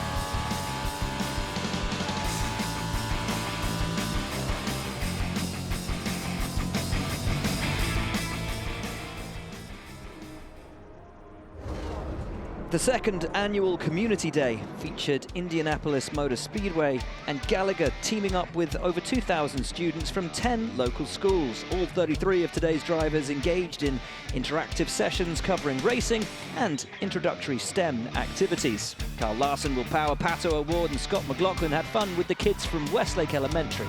Gallagher is proud to be the trusted insurance broker and risk manager of the Indianapolis Motor Speedway, NTT INDYCAR Series and Team Penske. Back to the Indianapolis Motor Speedway, where Ryan Hunter-Ray leads from Devlin DeFrancesco, Jack Harvey, David Malukas and Connor Daly.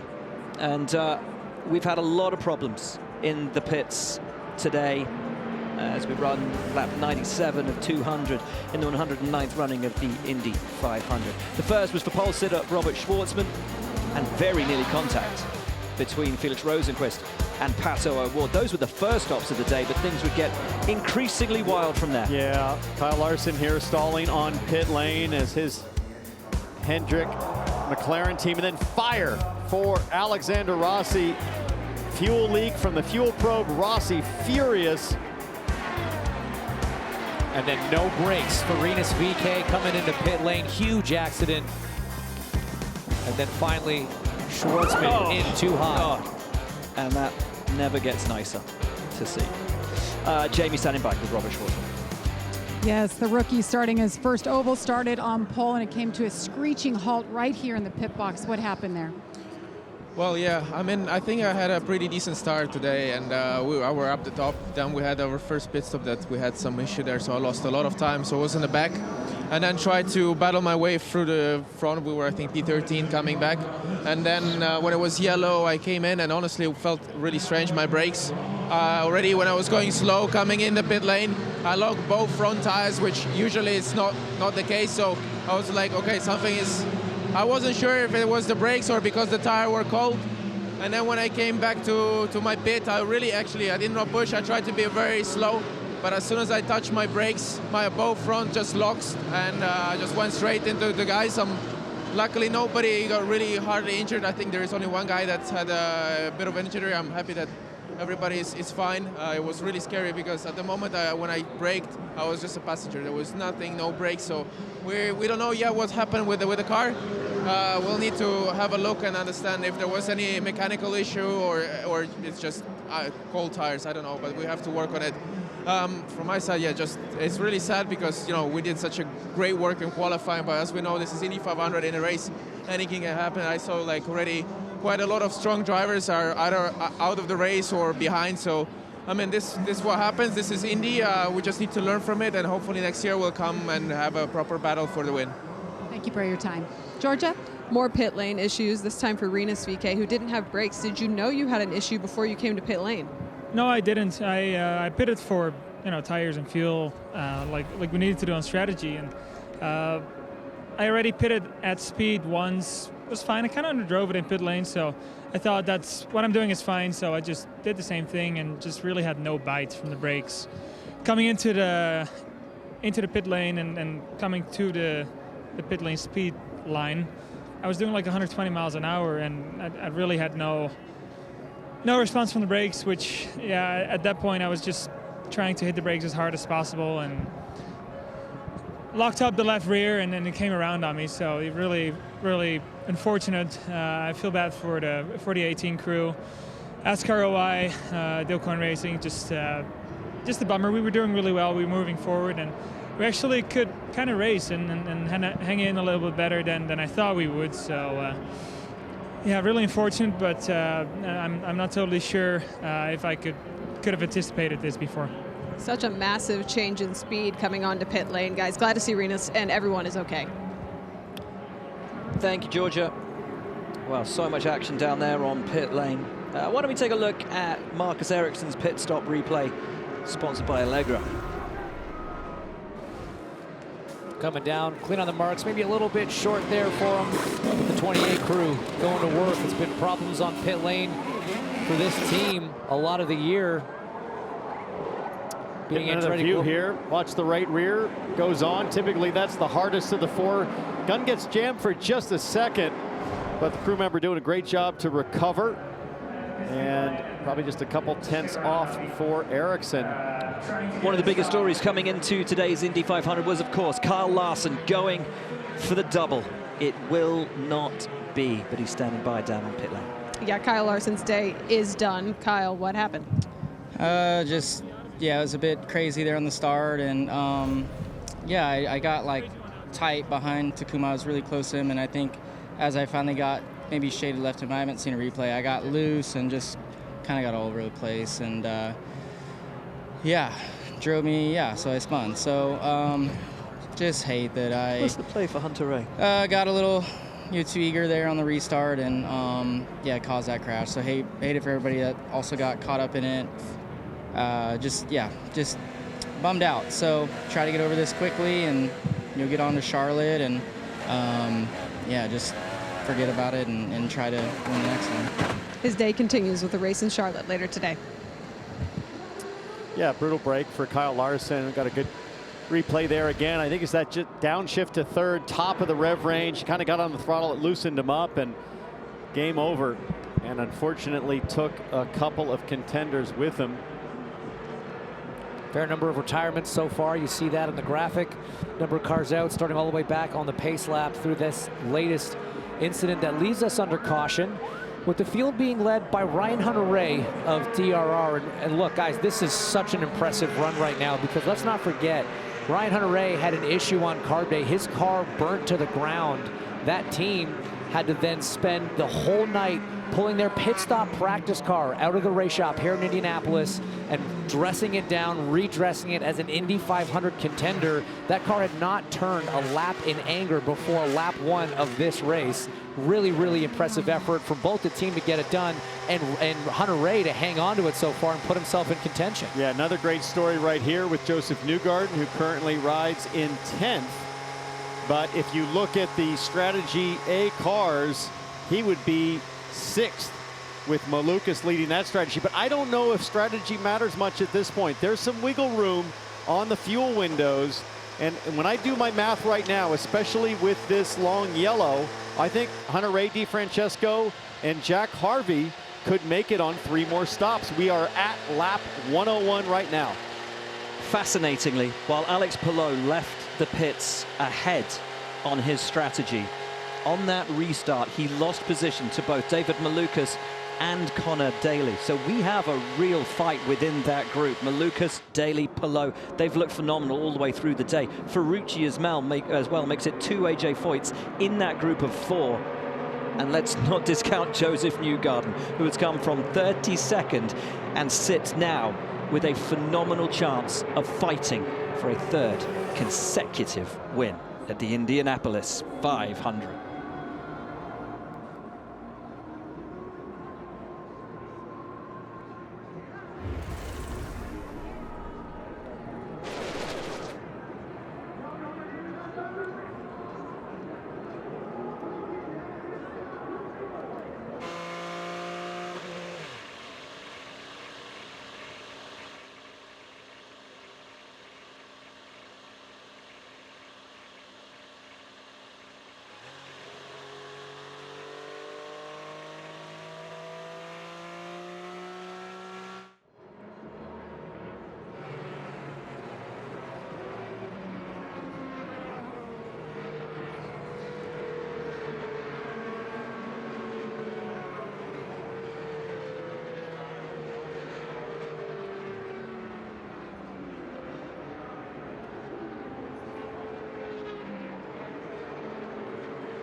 It was a day when Meyer-Shank Racing made history.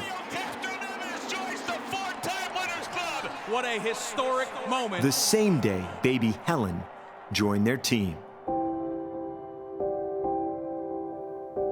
Helen Bourne, a close relative of the Meyer family, will always be connected to the Indy 500. But this year's race, for all who love her, will be different. In March, at 3 years old, Helen was diagnosed with CLN2 Batten disease, a rare, progressive, and terminal neurodegenerative disorder. It has no cure. Upon the devastating news, Helen pointed toward a pink sky as a sign of hope. It was the spark to create Helen's Pink Sky Foundation, dedicated to funding research and finding a cure. Hink Lemonade is being sold at this year's race, encouraging those across the country to set up lemonade stands next weekend and donate the proceeds in honor of Helen's 4th birthday, and in hopes of giving all those affected many more pink skies to come. Please visit hopeforhelen.org. We are still under caution here at the Indianapolis Motor Speedway, as we have some moisture in the air, some more rain falling on the track, so just keeping things under control just for the moment. That is why we are still under caution. Ryan Hunter-Reay has had to come in for a fuel stop. He was running incredibly lean on his strategy. That has put Devlin DeFrancesco into the lead of the race from Jack Harvey.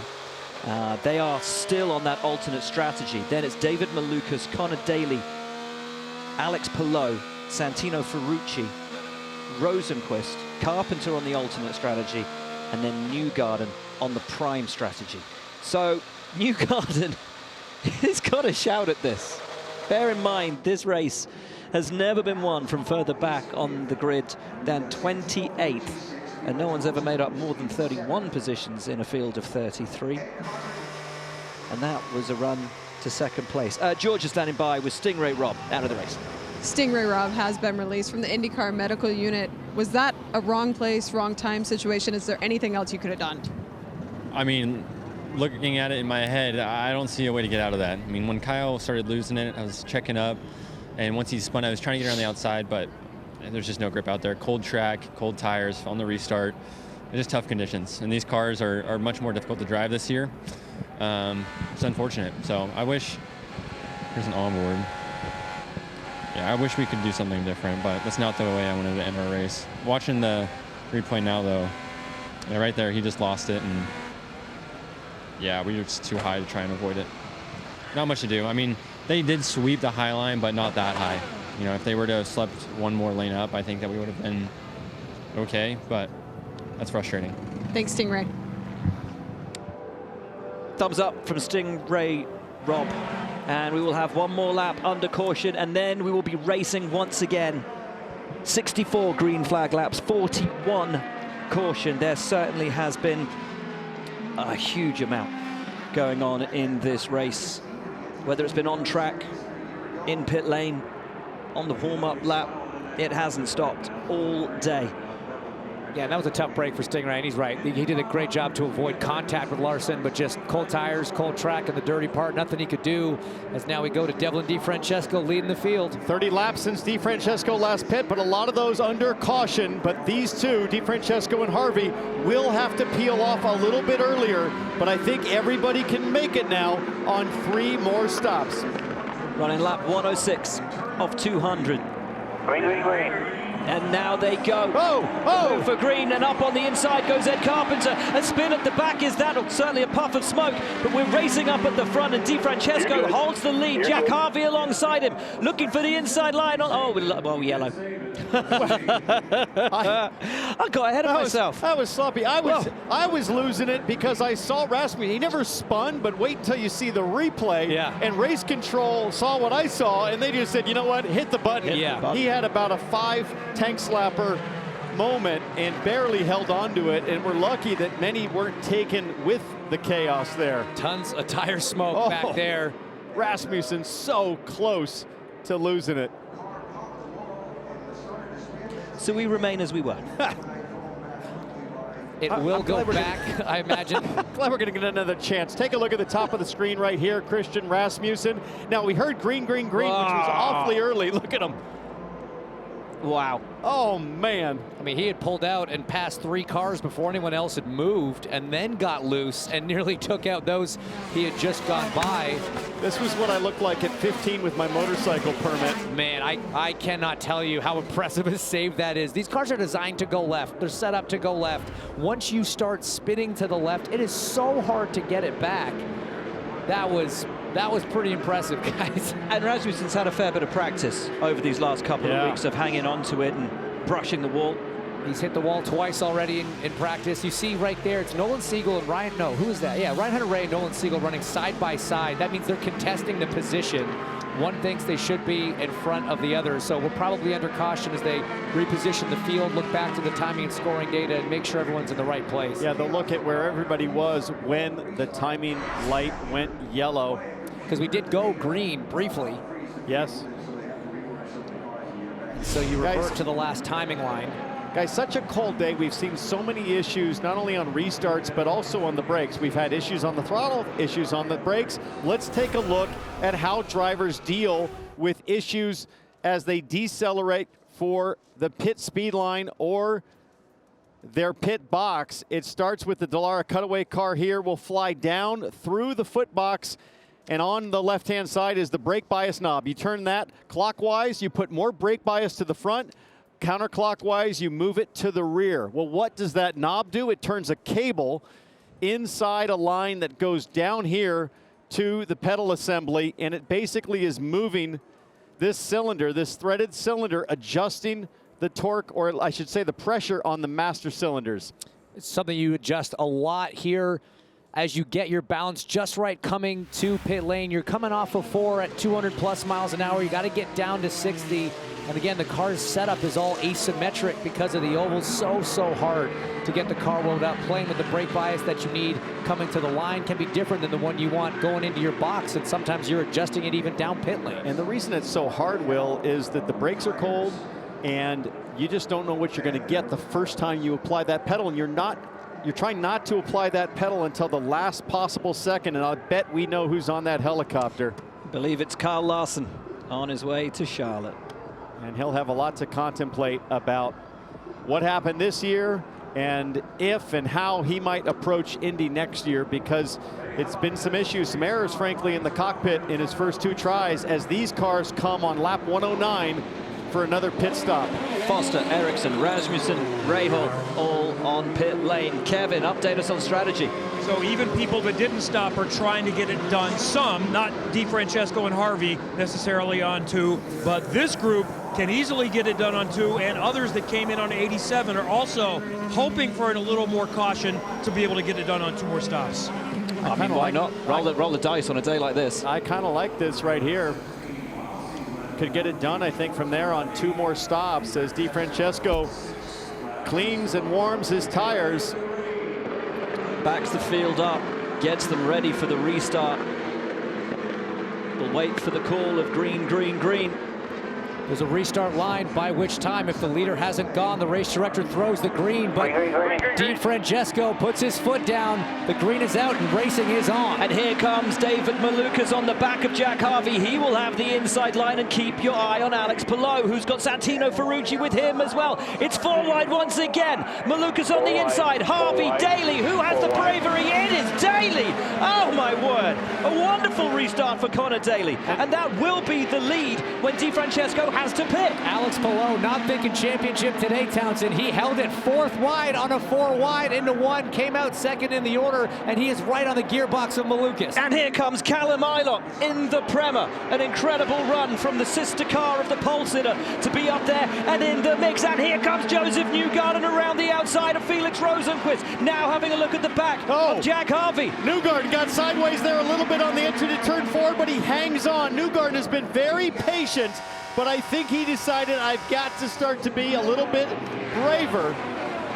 Pato O'Ward on Rosenqvist. Has a look up the inside, doesn't have the pace at the moment to make that move stick. O'Ward is up to 11th place. He needs something magic in this second half of the Indy 500. He looks very patient to me right now, James. I think working backwards, doing the math in his head. Hey, I got 90 more laps to make smart decisions and work my way to the front. And this is what Tony Stewart and I were talking in the pre-race show. He asked, do you think Pato can be smart about this for 200 laps? I said, Pato 5 years ago? I don't know.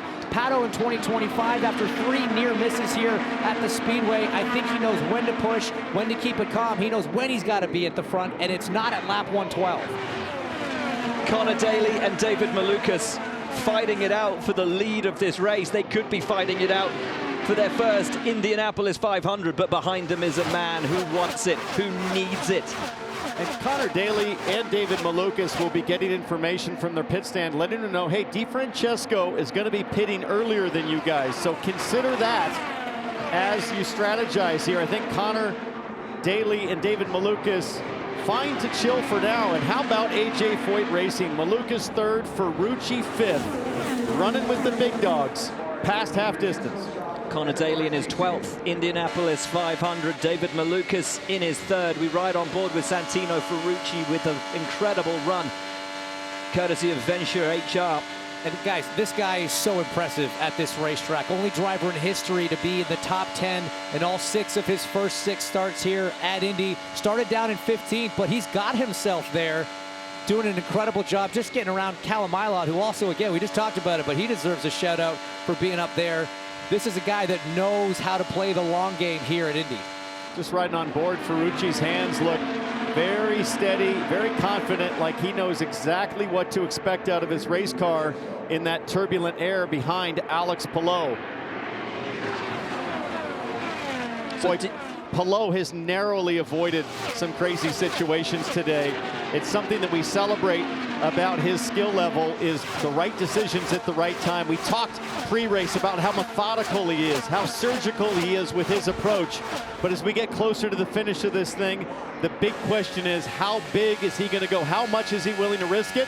He told us, if I've got a 1% chance on the last lap, I will send it. And brother, I got to tell you, 4 wide into 1 and being the guy on the outside, not lifting and coming out 2 positions ahead, and that's only just past halfway. I believe him. Courtesy of Honda, we sit on board with the championship leader, the 3-time champion, the man gunning for his first ever Indianapolis 500. He also told us earlier his career would not be complete, will not be complete until he has his face on that Borg Warner trophy. No matter how many championships he takes, he needs this desperately. Everybody's settling into a bit of a rhythm now. These cars, most of them, obviously DeFrancesco, we mentioned, gonna have to pit earlier. Even the cars behind him, about halfway on their stint for their tires, so you're not feeling that same grip level. You don't have that same confidence to really try to beat aggressive and make those moves. Everyone's kind of settled in from the restart now. Again, it's feeling out the car. How's the track changing? And these are the times where you really never get a chance to take a breath here, but you do get a chance to make a thought with your team. They'll ask you, how's your balance? What do you think you're going to want for the closing laps of this race? Specifically downforce. Well, the teams can adjust front and rear wing angles under a pit stop. Sometimes it can take an extra second or 2, but that's a critical decision. How much do you want to pin your ears back for straight line speed versus downforce in the corners? All those kinds of conversations will be happening in this phase with the pit boxes. And Townsend, listen, Hinch, hats off to Devlin DeFrancesco today and to the RLL team, which gave Takuma Sato such a rocket ship starting on the front row of the grid. Dev's done a brilliant job. He's 12 laps worse off on the tires, but doing a great job of leading this race right now. He's looked comfortable all day through, and yes, he's on the alternate strategy, but actually his pit crew got him ahead of the remaining crew that were on that alternate strategy. Dev's doing a brilliant job out there as far as I'm concerned today. He really is, and the pace is great. 2:20.1 that last lap, pushing clean air by himself in the lead, but it feels like Connor Daly has decided enough's enough. Ready to go lead this thing ourselves. I don't know. I think he knows he's on a slightly different deal. But look, guys, we've had 10 cautions in the first part of this race. This could still play out where the caution's fallen away that leaves Dev up there from a track position standpoint. So this is a great strategy gamble to a certain extent. But as you say, T-Bell, Dev's doing the job behind the wheel, doing a great job. That car speed is good. He's keeping Connor Daly behind, but I know Connor really wants to lead some more laps here at the 500. He's done it before. The crowd absolutely loses their mind when Connor gets to the front. 350,000 people will lose their minds if Connor Daly takes the lead of this race from Noblesville, Indiana. I said the other day it's just down the road from the track. Someone picked me up on that. I said it's not just down the road, it's half an hour away. Trust me, in America, half an hour is just down the road.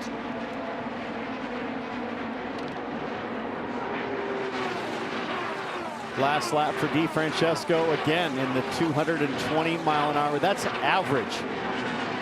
As Kevin Lee, tell us more about the 30.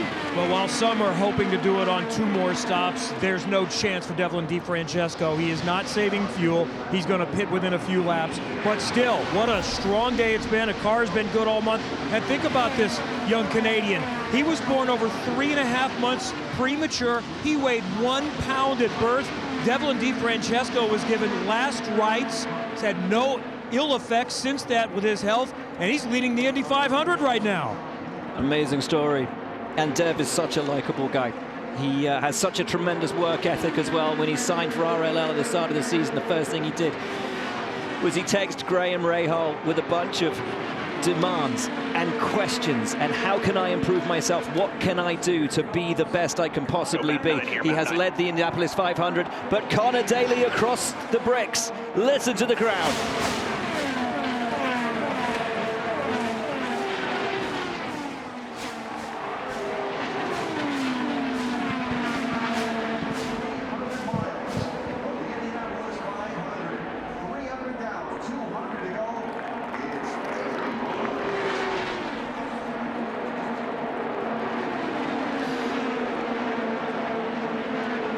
I still think that David Malukas has a great race car. Both A.J. Foyt drivers, in fact, looking very comfortable running in traffic.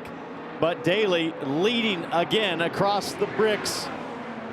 How about a top 5 of Daly and a JHR, Malukas and an A.J. Foyt, a CGR, another Foyt, and a Prema? That's your top 5 from a team standpoint. This has been a crazy, crazy race. It's a crazy race. It's been a crazy day. Here's your race leader, and this was him a couple of hours before we went racing.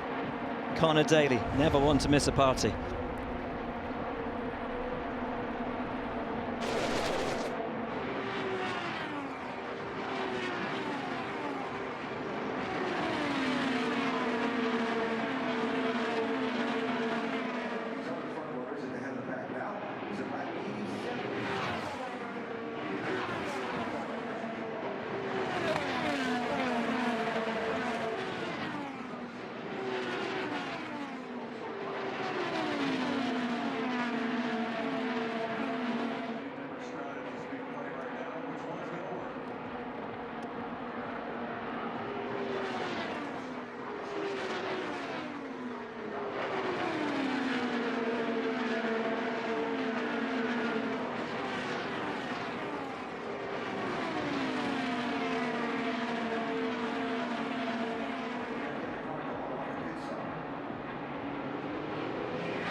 Welcome back to the Indianapolis 500. Connor Daly leads from David Malukas. Let's take a moment for a look at the big move sponsored by Pods.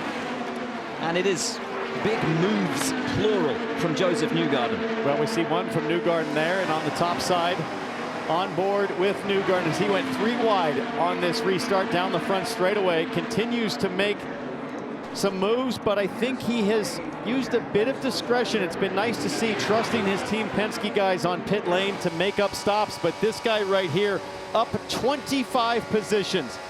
Never been done before, winning the race from this far back, but James, as we talked about, he is literally on schedule, picture perfect right now to get it done. Look, you can't really plan out how far you want to be up at what lap. That's not really how it works, but you do know that, you know, by 50 to go, you got to find yourself in the top 10 and start creeping your way up. He's well ahead of schedule in that sense. You're absolutely right. And look, Scott, Goodyear went from last to second, made up 31 spots. If Newgarden wins today, he's going to go from 32nd to first. That would match that, but take the victory. Again, he's sitting pretty right now. He knows he doesn't have to force the issue on Jack Harvey and the cars in front. He's going to rely on his race car. He's going to rely on his pit crew. And he's got time on his side at lap 128. It'll be interesting to see how far this lead group can go here and potentially get this done on 2 more stops as we can listen to a little radio on fuel strategy. Fuel number we need is 4.6. We don't want to lose position. We want to stay with them. If you can get 4.6 or better, that's great. But we don't want to lose track position. Yeah, copy. Barry Wanzer, the strategist, giving Alex Palou exactly the fuel burn information he needs. Jamie? Yeah, what had happened just before that is he runs 3rd right now. The team came on the radio. Barry Wanzer told him, we just lost power here on the pit stand. He said, but we don't need numbers right now. Just go fast. It took about 3 or 4 minutes, and then that was the radio communication. So Hinch and Townsend, how important are those numbers for a driver at this point in the race? Yeah, very important. You know, again, at this point, you're past halfway. These strategists, they're working from lap 200 backwards. They're trying to minimize the number of stops. That's the number that he needs to hit. But he also said, we don't want to lose track of the guys in front. So it's get this number if you can. But if you got to burn a little bit more to maintain the track position, that's what you got to do. Georgia, what's going on with Josef Newgarden? Josef Newgarden asking for a little more trim in the car. But before this race even started, Luke Mason, strategist now, told me that this car is set up for the last 10 laps. They were thinking all the way ahead. They knew what Newgarden had to do and that they had a good car. He's worked his way all the way up to 6, and right now just wanting a little more trim in the car. This is mesmerizing from Josef Newgarden. Absolutely incredible drive. 70 laps to go at the 109th running of the Indianapolis 500. It's Connor Daly, David Malukas, Alex Palou, Santino Ferrucci, Callum Ilott. What a shock. Then Newgarden is 6th, Rosenquist is 7th. Award, Castroneves, Kirkwood, your top 10. The top 12 are all on the same strategy, what we call the primary strategy, so strategy. 70 laps to go. We think you can go 32 laps on a long stint. So the question is, can these guys make it to lap 64? Would be a happy spot to make your second to last stop. As we get to green flag stops, you have to think out of those top 6 drivers, advantage Palou and Team Penske, Chip Ganassi, and Newgarden and Team Penske. That's where the flex might really come to the front in these closing stages. I wonder how much of a curveball the likes of AJ Foyt having 2 cars in the top 5 might roll. How much having Connor Daly and the Juncos Hollinger up there, how much that might come to bear in these last 70 laps. Somebody we haven't talked a lot about today is this guy, Helio Castroneves, who has quietly moved himself into 9th. Kevin Lee, he is on pace to get into that top 5.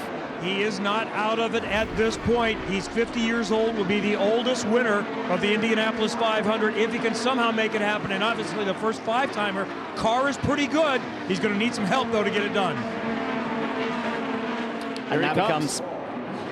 And he's followed by Takuma Sato. So the old wily hands at this race who know it better than anybody else out there. 48-year-old Sato, 50-year-old Castroneves.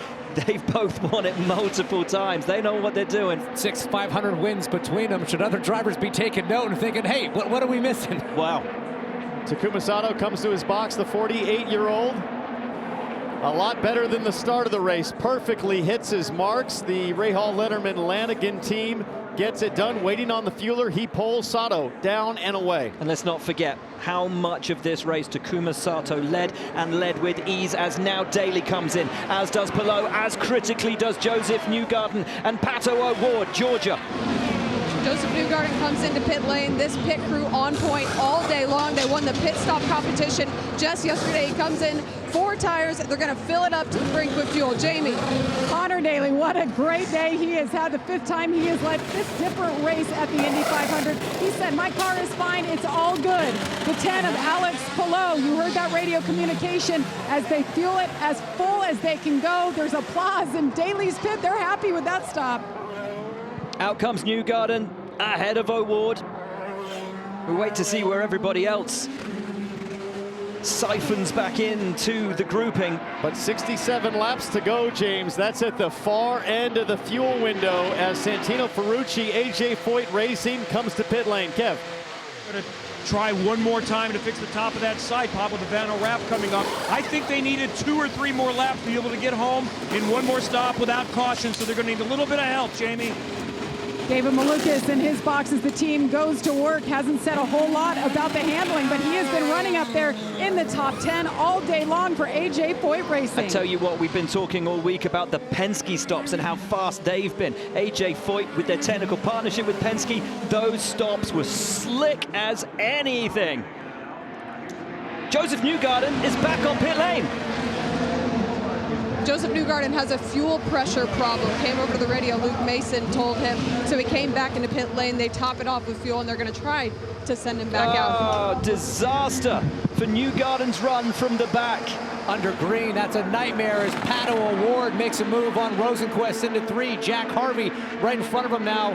This is the blend. These are all the cars that just pitted, James. As Pato O'Ward looking to make a run on Harvey on the front straightaway. We'll have to see how things shake out here, but I think Connor Daly and Alex Palou.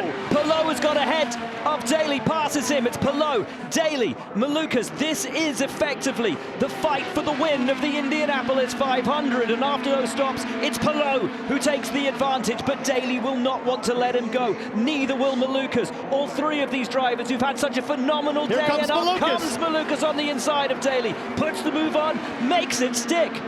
Now, these guys are racing hard, but they're going to have to be mindful of their fuel mileage because, as Kevin talked about, they're right on the far end of the bubble to be able to make it. I think they might need some caution or maybe a splash and go at the finish. These are the drivers to watch. The drivers you see on your left-hand side, Ryan Hunter-Reay, Christian Rasmussen, Marcus Ericsson, and Lundgaard. Yes, they are effectively leading the race at the moment, but they're off strategy as now Ferrucci puts the move on Di Francesco to move himself up and try to take the fight to Louis Foster himself, who is out of position as these strategies begin to converge. And now Daly up on the inside of Malukas and has a look at Palou and gets them both in one move.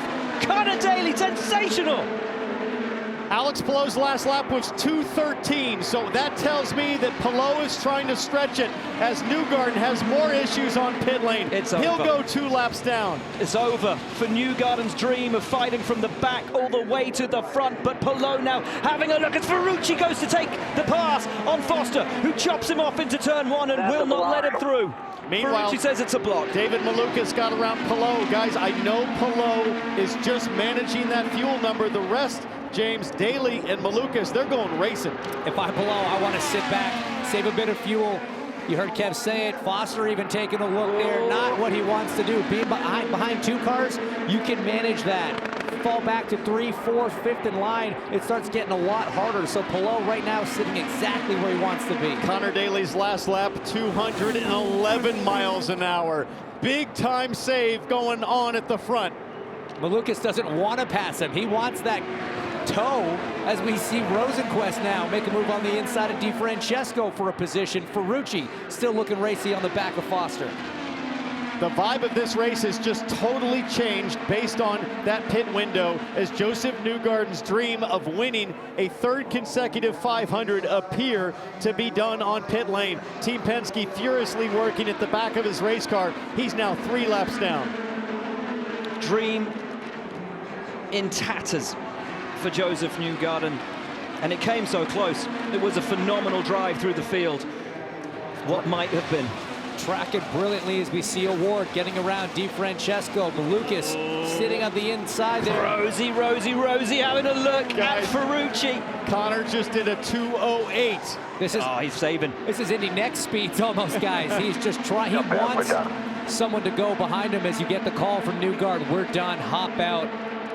Malukas has surely got to make the move now. He can't lift if Daly is saving like this. As Foster now has a look up the inside of the championship leader. Louis Foster makes the move, makes the pass on Alex Palou to unlap himself. That's because Louis Foster is on a different fuel strategy entirely. He's going to have to make those 2 more pit stops. So they're saying just go, just pass and get to the front. Connor Daly comes across the line. That lap, a 2:07. Oh, my word. If I'm Connor Daly, if I'm David Malukas, I want Louis Foster to go out in front of us. Louis on a different program. He's not trying to save that fuel. You want someone to tow you around. Kevin, tell us more about what's going on with the number 28 car. He is making his next to the last stop. He'll have to do one more, but if it were to stay green the rest of the time, those that came in 132 through 134 may not make it. Marcus Ericsson is one of 3 that has no fuel save to get the rest of the way home. Pato O'Ward puts the move on Callum Ilott. These guys all on the primary strategy. Foster pulls in from his position on track and releases Alex Palou to try to fight back towards Malukas and Daly, who have stretched their legs out in front of the field. DeFrancesco around the outside of Ilott. It's starting to get a little bit racier now. We saw a little bit of this in the first half of the race, but as we close in on 50 laps to go, that's the phase of this race where the elbows really come out. And all up and down pit lane, there will be smoke coming out of the laptops for the engineers as Ferrucci passes Ericsson coming out of the pits on the back straightaway. Everybody trying to calculate what do you need for fuel to get to the end. 58 laps to go. Strategies converging and still no clear answer as to who's got this in the bag.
We're back, and while Kevin Lee believes that Marcus Ericsson's last stop may have put him in line for the win, if you want to win exclusive prizes at the Allegra Pit Shop, scan the QR code now.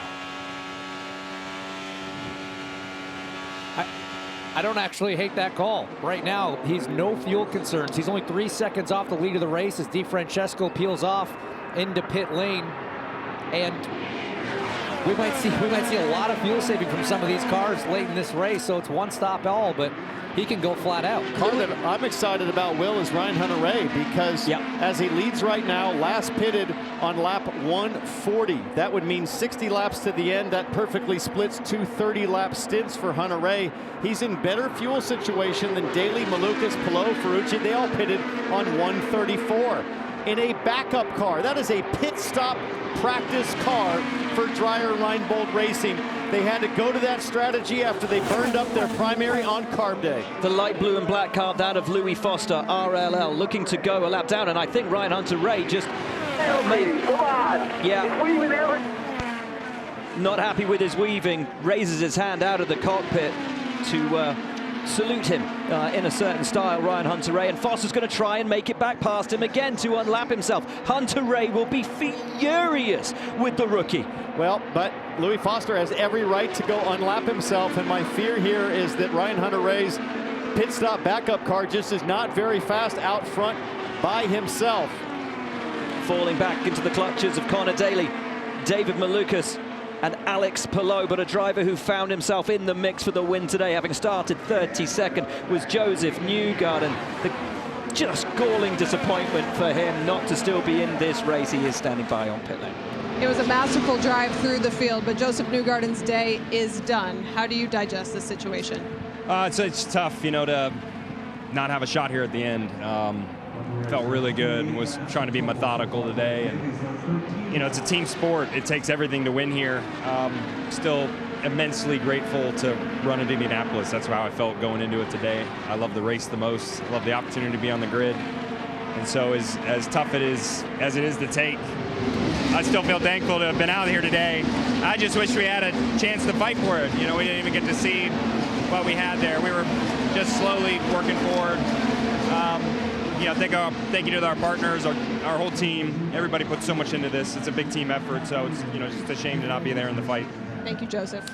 The triple win, the 3-time repeat, has never and continues to not be achieved at the Indianapolis 500. I think the driver who came close was Wilbur Shaw, Indiana-born Connor Daly, running a tribute helmet to him. 3/4 mark of the Indianapolis 500 right there.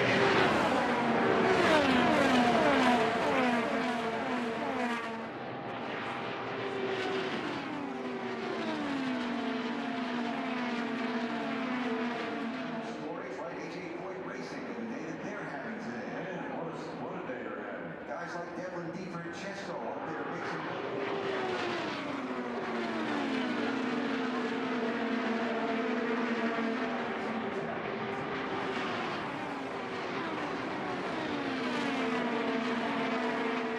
He's 14th. Now 13th. Kirkwood also hanging out there. He's 12th.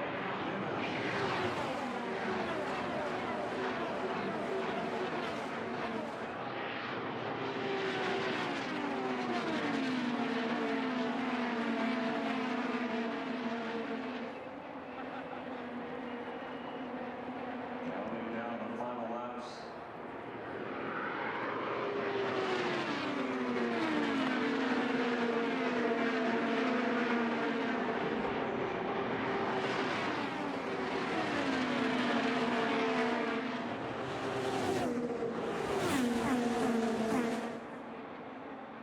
So yard of bricks now.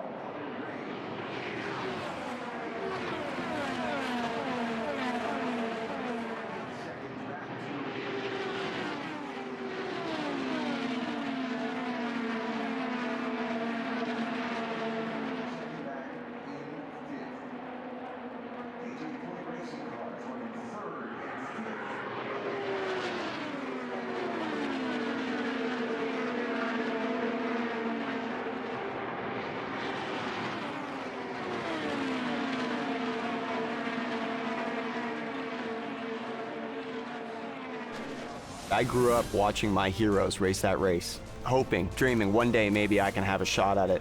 Here I am as an Indy 500 winner. My face will forever be on that Borg Warner trophy, sharing the same place, the same company as my heroes growing up. 11 years on, can Ryan Hunter-Reay do it again at the Indianapolis Motor Speedway? His strategy may actually prove to be the one to be on. Fascinating as things unravel here at IMS.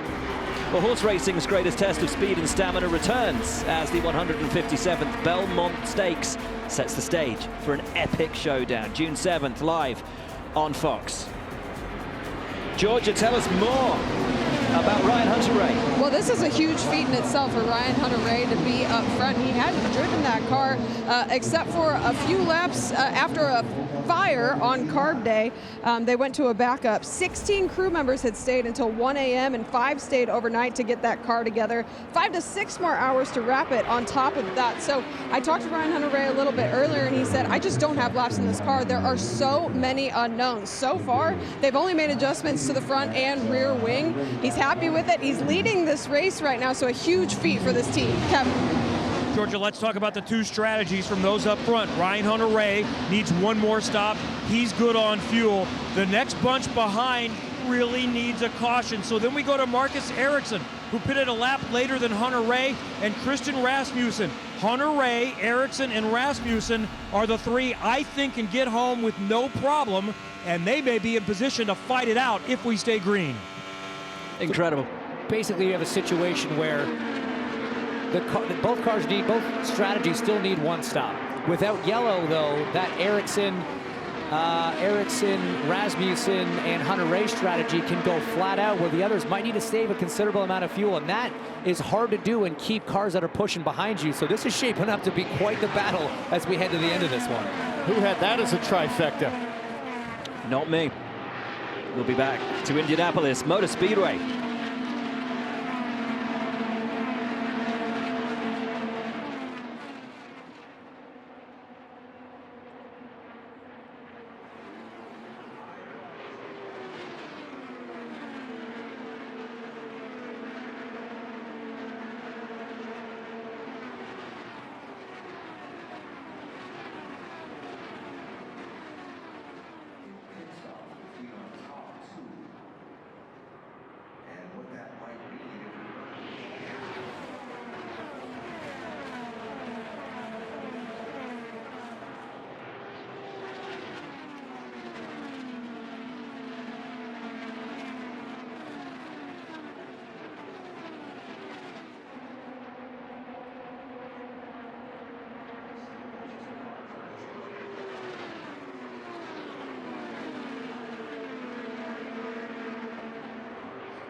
Welcome back to the NTT INDYCAR Series on Fox, live from the Indianapolis 500. There, your race leader, Ryan Hunter-Reay, the one-off entry for Dreyer Reinbold Racing. What an incredible run he has had today, and may actually be on a preferred strategy. Not the A strategy, not the strategy that the majority of the field has taken, but it may just play out to be the best one of the day. Behind him, Connor Daly and David Malukas, who've been duking it out all the way through the day. Alex Palou, championship leader, is fourth. Then Santino Ferrucci. That's your top five. Do you know what's interesting to me right now, though, is Connor Daly has fallen back from Ryan Hunter-Reay because they're trying to save fuel. That tells me that the pace that Hunter-Reay can run on his strategy, where they've got more fuel to burn, is too fast for Daly to keep up, even with the advantage of being in that draft. So he's going to want David Malukas to go around him and try to push the front of the air. It's be like in the front of a peloton on a bike. You got to swap places so you don't burn your legs out. Yes. And with 39 laps to go, Ryan Hunter-Reay will look to pit around 30 to go. But if Connor Daly and David Malukas have to stop at 33 or 34 laps to go, they will be in a very vulnerable situation to the finish, because they just won't have the gas to fight or defend with those that are on the preferred strategy, as you said, Will. So kind of a surreal situation here for Ryan Hunter-Reay and Dry Reinbold Racing. They are absolutely in a good spot in the closing stages. Let's listen to Connor Daly talk fuel with his team. Guys, right rear is I'm really struggling with it. Copy, we're not super far away from the stop here. So nothing about gas, it's all about the right rear tire for Connor Daly. Didn't expect that with the pace they're running, James. Well, the pace is dropping off dramatically. When he was riding behind Hunter-Reay, he was in the high 218s, low 219s. Daly now 1.6 seconds. With pressure, yes. 1.6 seconds behind, running 216s, 217s. So Daly really starting to struggle with those Firestones, asking for a tire pressure change. About 5 or 6 more. We're hearing that Jack Harvey, Ryan Hunter-Reay's teammate, has been given a penalty for pit lane speeding, as Malukas has a look and makes the pass on Connor Daly. Quite an easy run for Malukas in the end, and Daly is now really struggling. Really struggling, as he says he's in really bad shape. He has to come in now. He stays out, and he is absolutely hemorrhaging speed. He has to. If he pits now, he'll never make it on fuel, despite what he's dealing with on his right rear tire. Palou, realizing this, says, I got to get up to the draft from David Malukas. It's so tough from inside the cockpit, guys. When you start dealing with a vibration, when you start dealing with a big imbalance, you're running out of tools inside the race car. We're going to lose too much time. Connor, that's not how it works, bud. You got to trust your pit crew. Ferrucci now past Daly, and look at him squirming around out there on track. Daly knowing that he doesn't have the grip and he cannot possibly have the pace. The team knowing that if they pull him in now, there is no way he will make the checkered flag on fuel. It's an impossible situation for both the team and the driver. So tough. Box this lap. Lap 2 and box 60, look at inside. There we go. We've got the call to box this lap. Only 2.5 miles left for Daly to hang on to the 76 machine before he'll come in for what will hopefully be his final stop, but it's going to be a stretch, T-Bell. It's a desperate debate, because Connor Daly soon is going to say, hey guys, I'm going to be in the wall if you don't bring me to pit lane, but the team knows that they've got to have their driver hang on. And Ericsson got around Kalamilot. Ericsson got around Daly. Oh, sorry, I meant Kirkwood. And now Ward up on the inside of Daly. And even pitting now, it's going to be a stretch for Connor to make it to pit lane. Oh, and someone's up on the inside of him as he tries to come down into pit lane. That was incredibly close as Christian Rasmussen was trying to make a move. Connor Daly finally comes in, but with 34 laps to go, like I said, that is a long way to go on a tank of fuel. You can do it, but you will not be fast. Bad luck follows Connor Daly around this place like a bad smell. Jamie, I know you're down there with him. Yes, Connor Daly comes in from a top 10. First thing he says is, guys, I'm sorry, I just couldn't hang on. He wants those fresh Firestones. They go on as he pits under green. He's down and away. Meanwhile, Malukas, Palou, Ferrucci also on a tough fuel strategy, but these are critical laps to hang in there. They're still on the racetrack. How long can they hang before they've got to come in. And Malukas has closed up about a 2-second gap to Ryan Hunter-Reay, so he has the speed while saving the fuel. But I still like where Palou and Ferrucci are, just sitting back there, lifting off the throttle, doing what they can to extend this stint. Light blue car, Ryan Hunter-Reay. Blue and white car, David Malukas. The yellow and red is Palou. The stars and stripes, Santino Ferrucci. Hunter-Reay has the fuel advantage as it stands at the moment, has potentially got the advantage as Palou now comes into the pits, and so too does Santino Ferrucci, reacting to the championship leader who comes in, and this is the earliest they could possibly stop. 32 laps to go. Good job from David Malukas to get the mileage. That is a huge additional lap, Kevin. So we'll see Santino Ferrucci first, and he got enough on that last stint. I think he can make it home with some fuel save. To Jamie. Alex Palou in the 10, he's done everything in his career but win at Indianapolis or win on any oval. A 4-tire stop there, no changes. Clean stop from Palou and the CGR crew. Looked pretty clean for Santino Ferrucci, although I think he's dropped back a fair bit from Palou during that stop. Yeah, look at the gap between them there. So a big delay for Santino Ferrucci. But out comes Palou, knowing that that might be his last stop that stands between him and an Indianapolis 500 win. And now a lot of pressure on Ryan Hunter-Reay as Malukas blends. Oh no! He's stolen in pit lane. Hybrid. Georgia. Hybrid. Start it, Ryan. Rock him.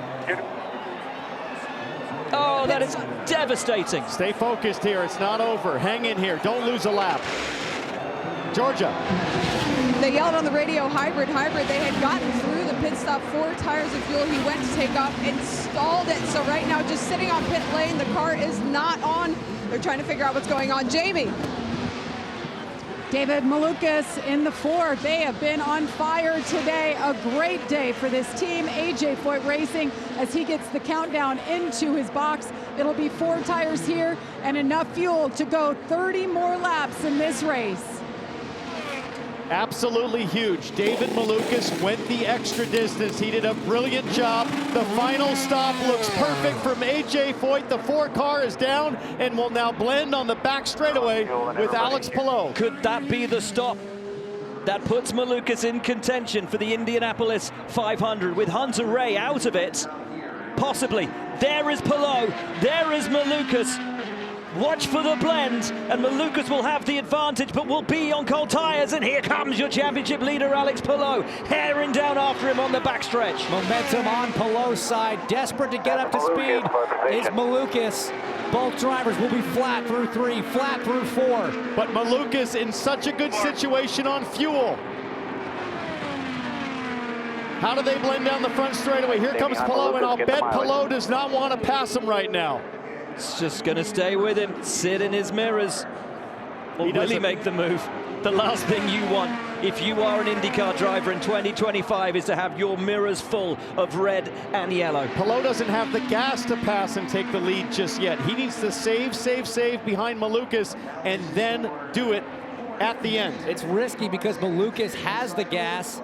He's going to have 1 lap better tires. If you wait too long, you're not going to have the grip left in those Firestones to try to pull off the move. A 1 lap difference isn't a ton of fuel. 2 lap difference. 2 lap difference. I stand corrected. That is a pretty big gap. So, but Malukas, brilliant. A single yellow changes that all. I'd rather have the track position. Absolutely right. And for those of you expecting to see the start of UFL coverage between the DC Defenders and Houston Roughnecks here on Fox, that game will start on FS1, and the Fox Sports app can also be seen on station WDCA in the Washington, D.C. area. Palou hunting down Malukas, looming large in his mirrors as Rosenquist looks to make the move on DiFrancesco. But guys, remember, we still have a few more players to join this party. Your leader right now is Marcus Ericsson. Behind him, Christian Rasmussen. They both still have to stop. Where will they cycle out in this whole battle?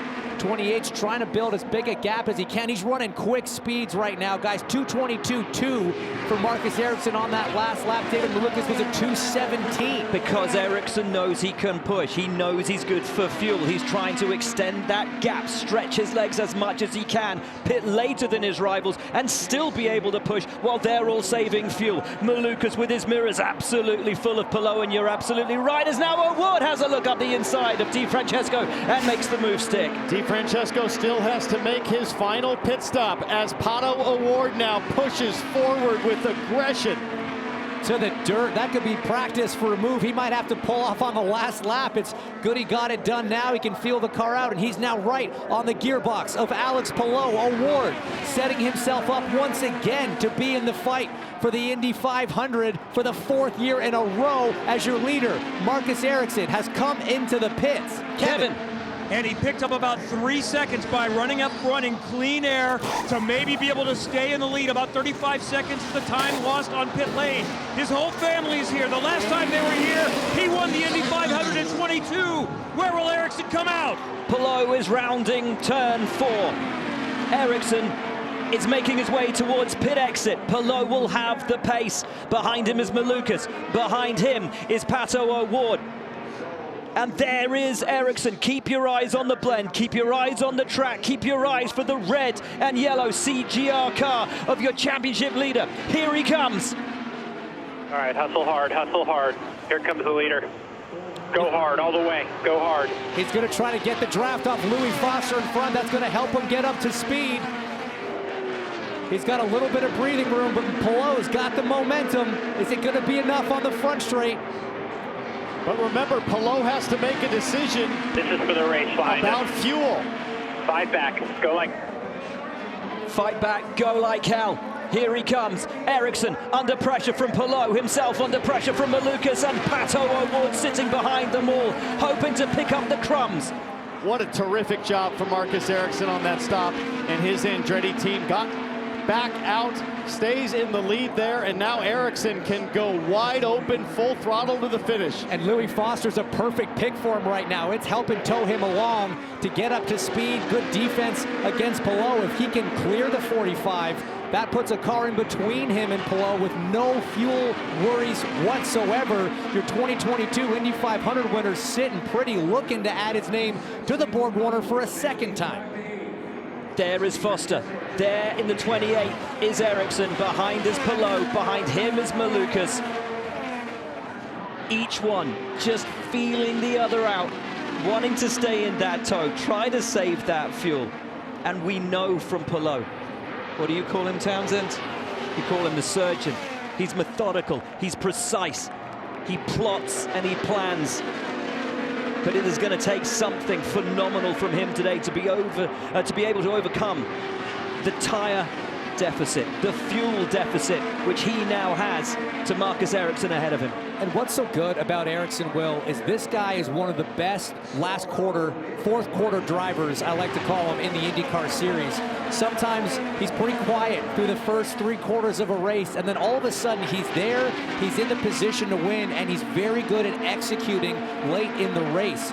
So Marcus, maybe not always the quickest over a lap in qualifying, but he's so good at putting himself in a position to win late in the race. This traffic, though, is not what he wants to see. Not what he wants to see, and it's fast traffic because Di Francesco and Foster are good on fuel to the end. They have fast race cars, so Ericsson has to make smart choices here. But remember, Marcus Ericsson also driving for his future. He was brought over from Chip Ganassi on a big contract with Andretti, and he hasn't quite delivered. Nothing, though, would cement his future more than winning today, and it looks to be in the cards. Absolutely possible. The guy that has a struggle in terms of decision is Alex Palou. He's got to stay up front, but he's got to leave himself enough gas to actually fight at the end as opposed to limping across the finish. Well, let's take a look at a moment that could come to define the 2025 Indianapolis 500, your Pennzoil moment of the race. And it's a critical one. And it's Ericsson's stop, his exit, crucially, his ability to blend in and hold that position in front of Alex Palou. He needed to keep track position to make this strategy work. His team all too aware of just what that means for him now. And guys, when we talk about Marcus Ericsson, we talk about a one-time winner of the Borg-Warner Trophy. We talk about the 2022 winner of the Indianapolis 500, but it so easily could have been the 2023 race as well. He felt he had that robbed from him. He has felt aggrieved, pained by that every day since. He feels like he's owed one. But this racetrack doesn't owe anyone anything. You have to fight for it, and he is fighting for it now. The tough part for Ericsson is you've got these two cars battling for position, and rightly so, but a botched pass attempt could kill his momentum and open the door for Palou to pounce. A botched pass attempt on DeFrancesco could cost Ericsson the Indy 500, so he's got to be patient. He's got to be decisive. If he's going to make a move, he has to be 100% sure it's going to pay off, and he's looking at it now. Tries to go inside, fakes to the outside. He's got to make it stick. Oh, he's not going to. Not around 3. There's a fine line between recklessness and courage. And for Ericsson, better to duck out. Palou, meanwhile, patiently watches, patiently saves as much fuel as possible. But it's dropped him. Even though he gets a run on the straightaway, I think Palou is just going to sit tight, banking the ability to actually turn up the wick at the finish. If I look further back, who else is in a good fuel situation? You have to go back to 10th place right now, Christian Rasmussen. If Rasmussen can get his way forward, he's in a really good situation on gas. But Malukas, Award, Rosenqvist, Ferrucci, they are all just like Palou, having to save here to make it to the end. Gotta say, Ericsson's teammate Kyle Kirkwood doing a great job as well. He's made his way up to 7. That's a big move for him. Up 16 on the day. So those two cars at the front, they're not in contention for this race win. They're about to go a lap down. They're the RLL teammates, Louis Foster at the front, Devlin DeFrancesco behind. That is Marcus Ericsson. He is your race leader. Behind him in the yellow and red car, it's Palou. Behind him in the blue and white, Malukas. The black, white and orange McLaren of Pato O'Ward. Then the orange and black Creed wagon of Felix Rosenqvist. The stars and stripes of Santino Ferrucci. Then the black and blue and white car of Kyle Kirkwood, the purple of Daly, then Castroneves and Rasmussen, your top 10 as things stand. Palou draws up to the gearbox there of Marcus Ericsson once again, but he'll back off and save it for another day. So right now, 16 laps to go in the Indy 500. All cars, we think, in the top 10 with enough fuel to make it, but some are in better shape than others. And guys, you got to remember, this all started. This strategy for Ericsson really was born out of a botched stop early in the race, put them slightly out of sequence. That allowed them to add a couple laps to one of their stints. That allowed them to be in the position to pit later and have no fuel concerns with the way these yellow fell. But now, Ericsson having to just have the most controlled drive of his life. The pressure from the two-time defending, 3-time overall series champion, the championship leader, Alex Palou, and not forcing the issue with the two cars he's trying to put a lap down. But what do we know about Alex Palou? If there is anyone in this series, if there is any one driver who knows how to look after his tires, who knows how to conserve fuel, eke it out and make a strategy work, it is this man, and not just this man, but Barry Wanzer, a strategist on the stand. This team, they have the experience, they have the pace. Critically this year, they have always had the execution. Part of what they're doing is making Alex save enough fuel that he can, with 5 to go, turn it up and not have to hold it back. Oh, and he makes the move! Palou on the inside of Marcus Ericsson. He chooses now with 14 to go. I think Alex Palou realized I could save gas behind Ericsson, or I could just go pick off of Foster and DeFrancesco. That was a surprise move, as Barry Wanzer, the strategist, tells his driver, good job, way to surprise. And now Malukas wants to go too. He doesn't want to hang around. He knows that he's on exactly the same strategy as Palou. If Palou goes, Malukas has to as well. Palou just making a liar out of me, thinking he's going to... Just better than 4.3 finish. There you go. There's still a fuel number that he has to hit. There isn't one for Ericsson. No problem. No problem. says Alex Palou. That's what you want to hear. God, he's so calm on the radio. Just took the lead of the Indy 500 with 13 laps to go. And I think Marcus Ericsson has to make adjustments, or had to make adjustments in his cockpit to recover, as we'll take a look of the pass from Palou once again. Riding on board with him. It's late, but my goodness, it's bold. I got to tell you, Ericsson's going to be so mad he left the door open on the inside. If you had forced Palou to go around the outside, you heard how big he lifted. He lifted. Well, huge. Ericsson was thinking everything that we were saying up here, which is that Alex Palou needs to save fuel to get to the end. But again, it's the cars that are on the tail end of the lead lap, Foster and DeFrancesco, that provide the same service to Palou that Ericsson was. Question now is, can Ericsson respond? It's almost unfortunate we've got these two cars doing battle in front. I would love to see a clean racetrack in front of Palou and let these guys just hammer it out. But Kevin, Marcus down to second, still in a good spot.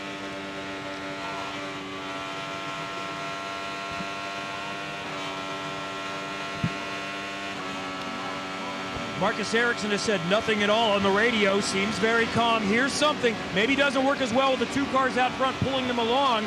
He knows that Palou is in a little bit of fuel problem.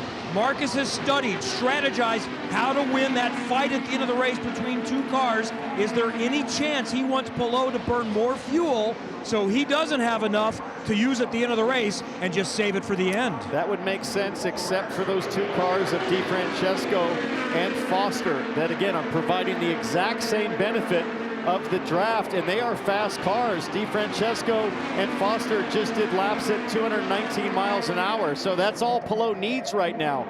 But we are shaping up for an amazing finish as everybody tries to game their positioning here for the last couple of laps. Don't rule out David Malukas. There's 10 to go. Don't rule out Pato O'Ward or Felix Rosenqvist. They can absolutely factor down the stretch. Whoa, Malukas almost got into the wall off turn 2. Malukas now has the look at Ericsson. It is a game of chess at 230 miles an hour. Palou leads from Ericsson and Malukas.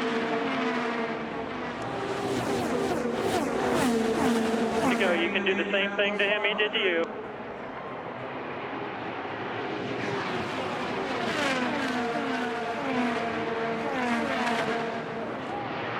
That's a good effort.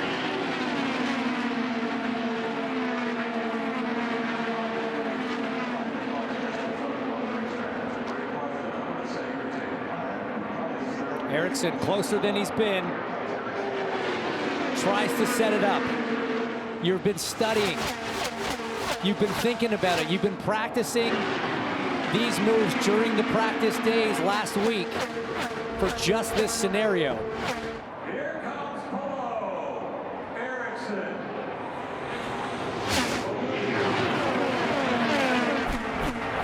How much will the cars of Foster and DeFrancesco factor as Alex Palou getting awfully close to the outside wall in the short chute? David Malukas is the one, guys, that I see line him up. He'll get checked up one of these times, and we'll get him. The most aggressive to try to close on Ericsson. The radio calls coming thick and fast. The advice to their drivers. James, it's almost like Palou is just controlling the air in front of him to leave himself room so that if Marcus Ericsson closes, he's got space to kind of move up and hold Ericsson back. And you know where he learned that trick, Townsend? From Helio Castroneves in 2021 when he was sitting second. Castroneves was in front using lap traffic as a pick, as a tow to pull him along and stop Palou being able to get a run. He was devastated by that loss, but he said, I wasn't ready to win the race yet. I've learned from a four-time winner, and I think he is putting those lessons to great use, applying them on the racetrack right now.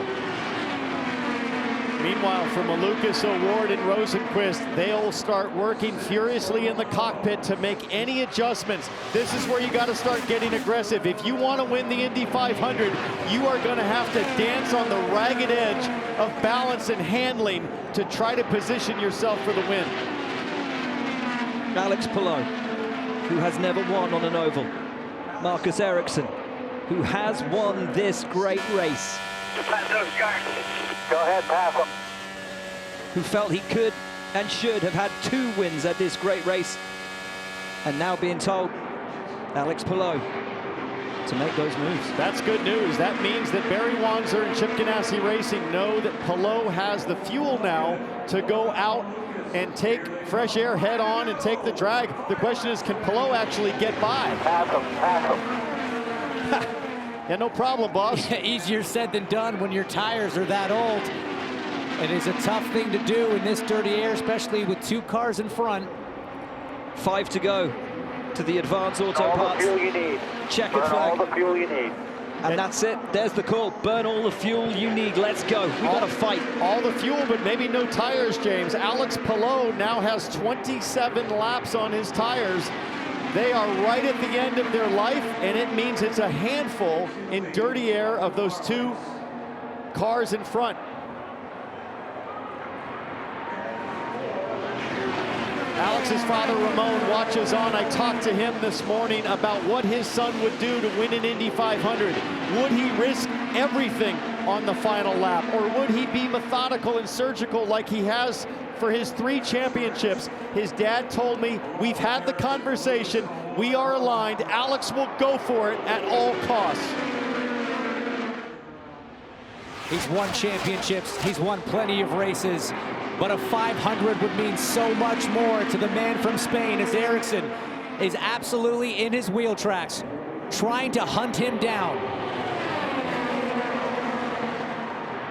Alex Palou doesn't feel pressure. Alex Palou is precise. He's methodical. Let's get him. He's been nigh on perfect this year. And if he was able to talk to Foster and DeFrancesco, he would say, guys, please don't screw this up. Just drive the best 2.5 laps of your life in front of me so that I can draft off you to the finish.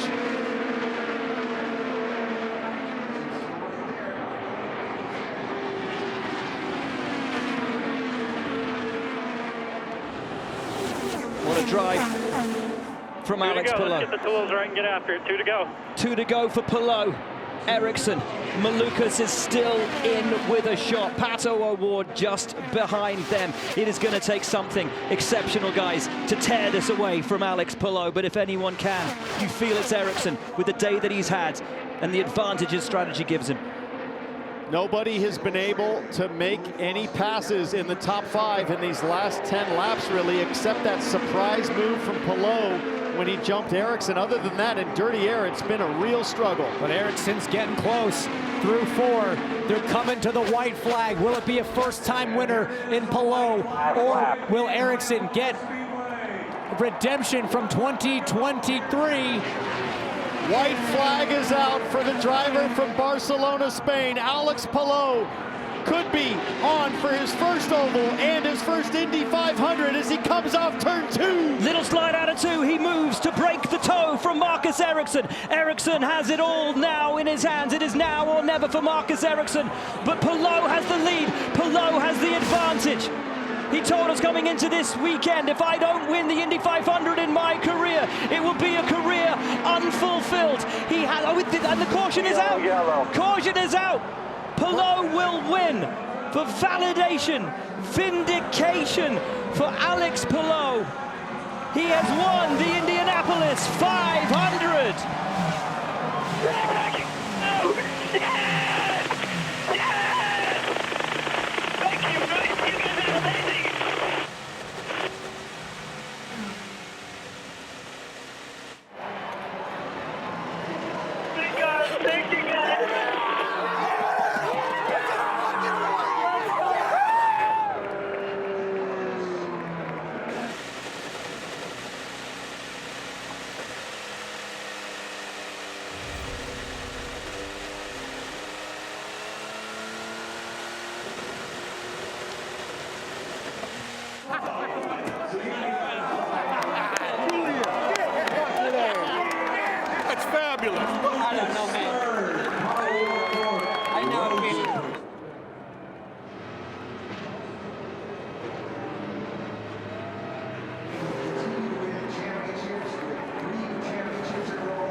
There can be no question mark now.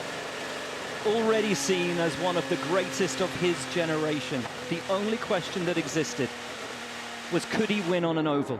Could he win on the biggest stage of all? He could, he can, he has, he is now, and must be considered in the pantheon of the all-time greats of this sport. And you know what I love about this win for Alex Palou? Of course, it's his first oval, his first Indy 500, but he was able to do it in the way that has defined his 3 championships. Masterful precision, controlling the situation, studying, strategizing, and delivering when it mattered most. He never had to be bold and brave. He just had to do what he's done his whole career, and it paid off. And you could see the emotion in his eyes. You could hear it in his voice.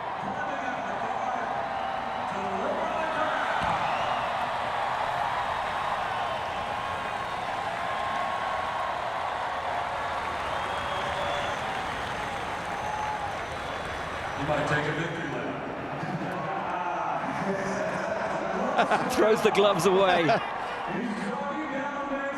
This generational talent, how is that for an image?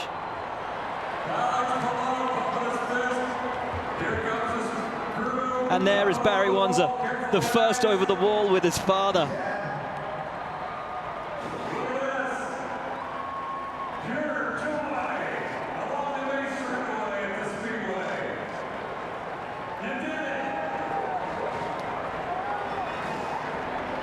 And there is something fitting about the colors of his car, of his overalls, matching those of his national flag. The first Spaniard to ever win the Indianapolis 500. And a word for Marcus Ericsson, a valiant effort. The second Borg Warner can't be far away for him now. It was a brilliant race. The look on his face tells you second means absolutely nothing at the Indy 500. The heartbreak is real. Only matched by the elation of this gentleman and this team. What a drive. What an accomplishment. Now you're really an IndyCar driver. Need to drink. Yeah. Oh, great job.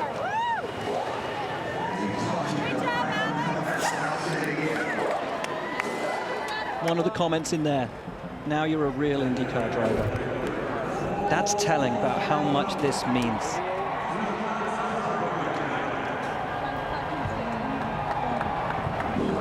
Sorry, guys. No. Hey, Dad, keep talking.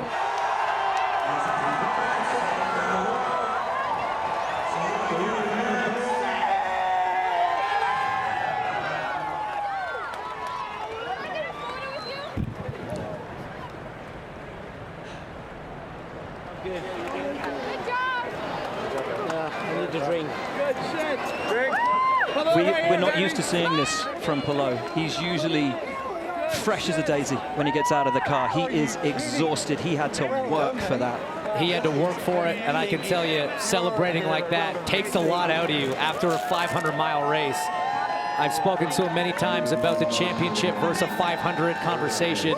He said he'd always take a championship, but even with 3, on his way to 4, conceivably could have 10. He said he could never consider himself one of the greats of this sport without a 500, and this early in his career, to have one on top of his 3 titles, he's absolutely on pace. Team owner Chip Ganassi comes in to give him a huge hug for his driver. We're gonna go right to Jamie. Hold on, Jamie. Kiffin Simpson in there celebrating with them all as well. Great to see the team spirit, the camaraderie. And, you know, Will, the day started with Alex Palou telling us without hesitation he was willing to do anything today to win. And our Jamie Little, resplendent in pink, is down there. Center shot with Alex Palou, ready to speak with him. And lovely to see Scott Dixon comes in to congratulate the man who is taking his mantle. So much love and adoration for you. You see the hugs all around. Everybody happy for this moment. You said your career would not be complete without a win here at Indy. You're an Indy 500 champion. I cannot believe it. What an amazing day. What an amazing race. Sorry, I'm out of breath, but just celebrating it. Yeah, just got very tired, but what an amazing race by the tank crew, everybody at CGR, HRC. I cannot believe it. It's amazing. It's amazing to be here. It's amazing to win. There were some moments that I felt really good in the race, but at the end I didn't know if I was gonna be able to pass Marcus or not. But yeah, made it happen. First oval win. What a better place. 29th start on an oval, and you just mentioned it. You hadn't gotten a win until today. How much of a challenge was it just to adapt to this style of racing and to do it right here today? It was tough conditions out there, especially when you were like third or fourth in the pack, even leading. Like the MPG, the fuel consumption was super high, so team didn't want me to lead. I wanted to lead, obviously, but yeah, made it happen. I already lost my voice and haven't even started celebrating. So. How about the moment when you ran down pit lane and you saw your team and you saw Chip Ganassi? Yeah, it was amazing. I don't know why they let me be there alone. I told them if we were going to win that we were going to meet there. But yeah, amazing. Best celebration ever. Your wife and your baby girl are waiting in Victory Circle for you. Thank you. Thank you for all the fans, all the support. It's amazing. Thank you so much. That's Alex Palou. He is the Indy 500 winner.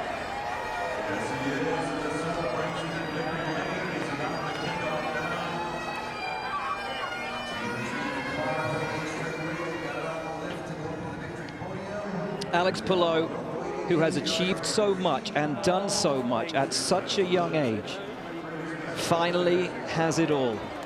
A multiple champion. Now he is an Indianapolis 500 winner forever.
Well, Alex Palou rode the elevator. Traditions unlike any other, Alex. You got the wreath, you got the milk, and you got the ring. It's official. How does that sound? Absolutely. I mean, best milk I've ever tested. It tastes so good. I'm going to get a little bit more. But what an amazing feeling. The ring looks awesome, and it feels great to be here. Amazing. Thank you, everybody, all the fans. You guys have been amazing all year, but especially this month of May. So it's amazing. Put this season in perspective for us. We haven't seen a season start off like this since A.J. Foyt in 1979. What you guys are doing is incredible. Thank you. Thank you. I agree. It's been amazing. Everybody at Chip Ganassi Racing, all our partners, HRC, like it's just been amazing. DHL has been giving us as well all the support we needed to be here today. So all my family around. So it's amazing. Honestly, they make all the team around that I have, they make me look good on track. Hey, Chip is drinking out of your milk bottle here. You were toasting with your wife. How about some more milk for the man, Chip? Thank you. Thank you, too. It's good, huh? It's good. Take some. Drink the Cortez.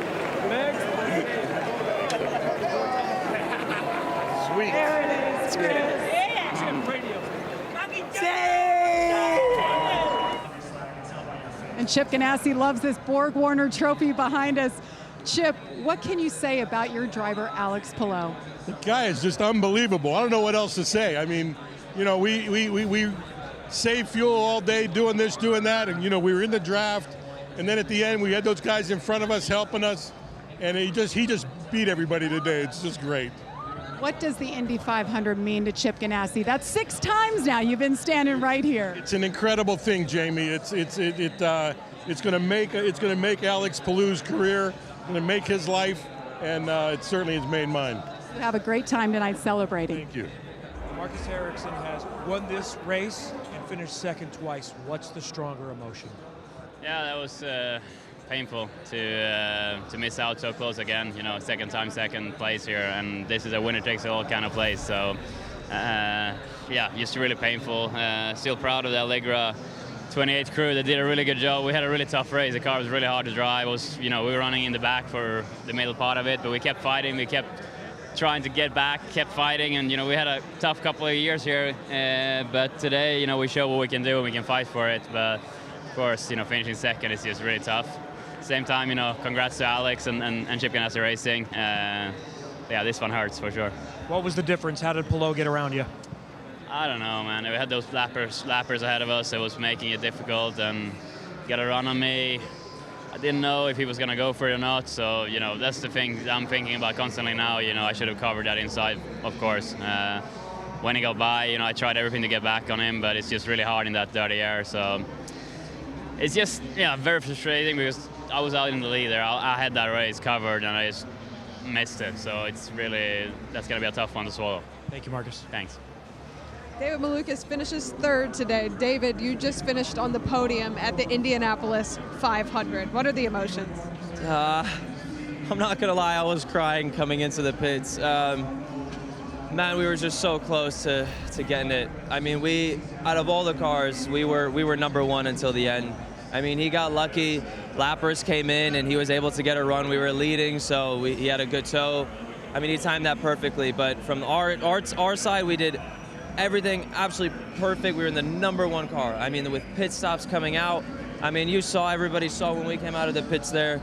I mean, we were ahead of everybody. It was an incredible job from the crew and the strategy. Obviously bittersweet because we didn't get it, but man, if I look back 1 year ago, I didn't have a left hand, and I was up there in the pagoda watching as a fan, and now 1 year later, I can say I was a part of the 500, and not just part of it, but fighting for the win. So bittersweet, but a lot of positive take from it. You have a podium to get to. We'll let you do that. All right, thank you very much. There can now be no doubt. Alex Palou enters the realms of the all-time greats in this sport. He is already a 3-time champion. He is now an Indianapolis 500 winner. Just what lengths, just what heights will his career go to? An amazing day and an incredible first win of the Indianapolis 500 for Alex Palou.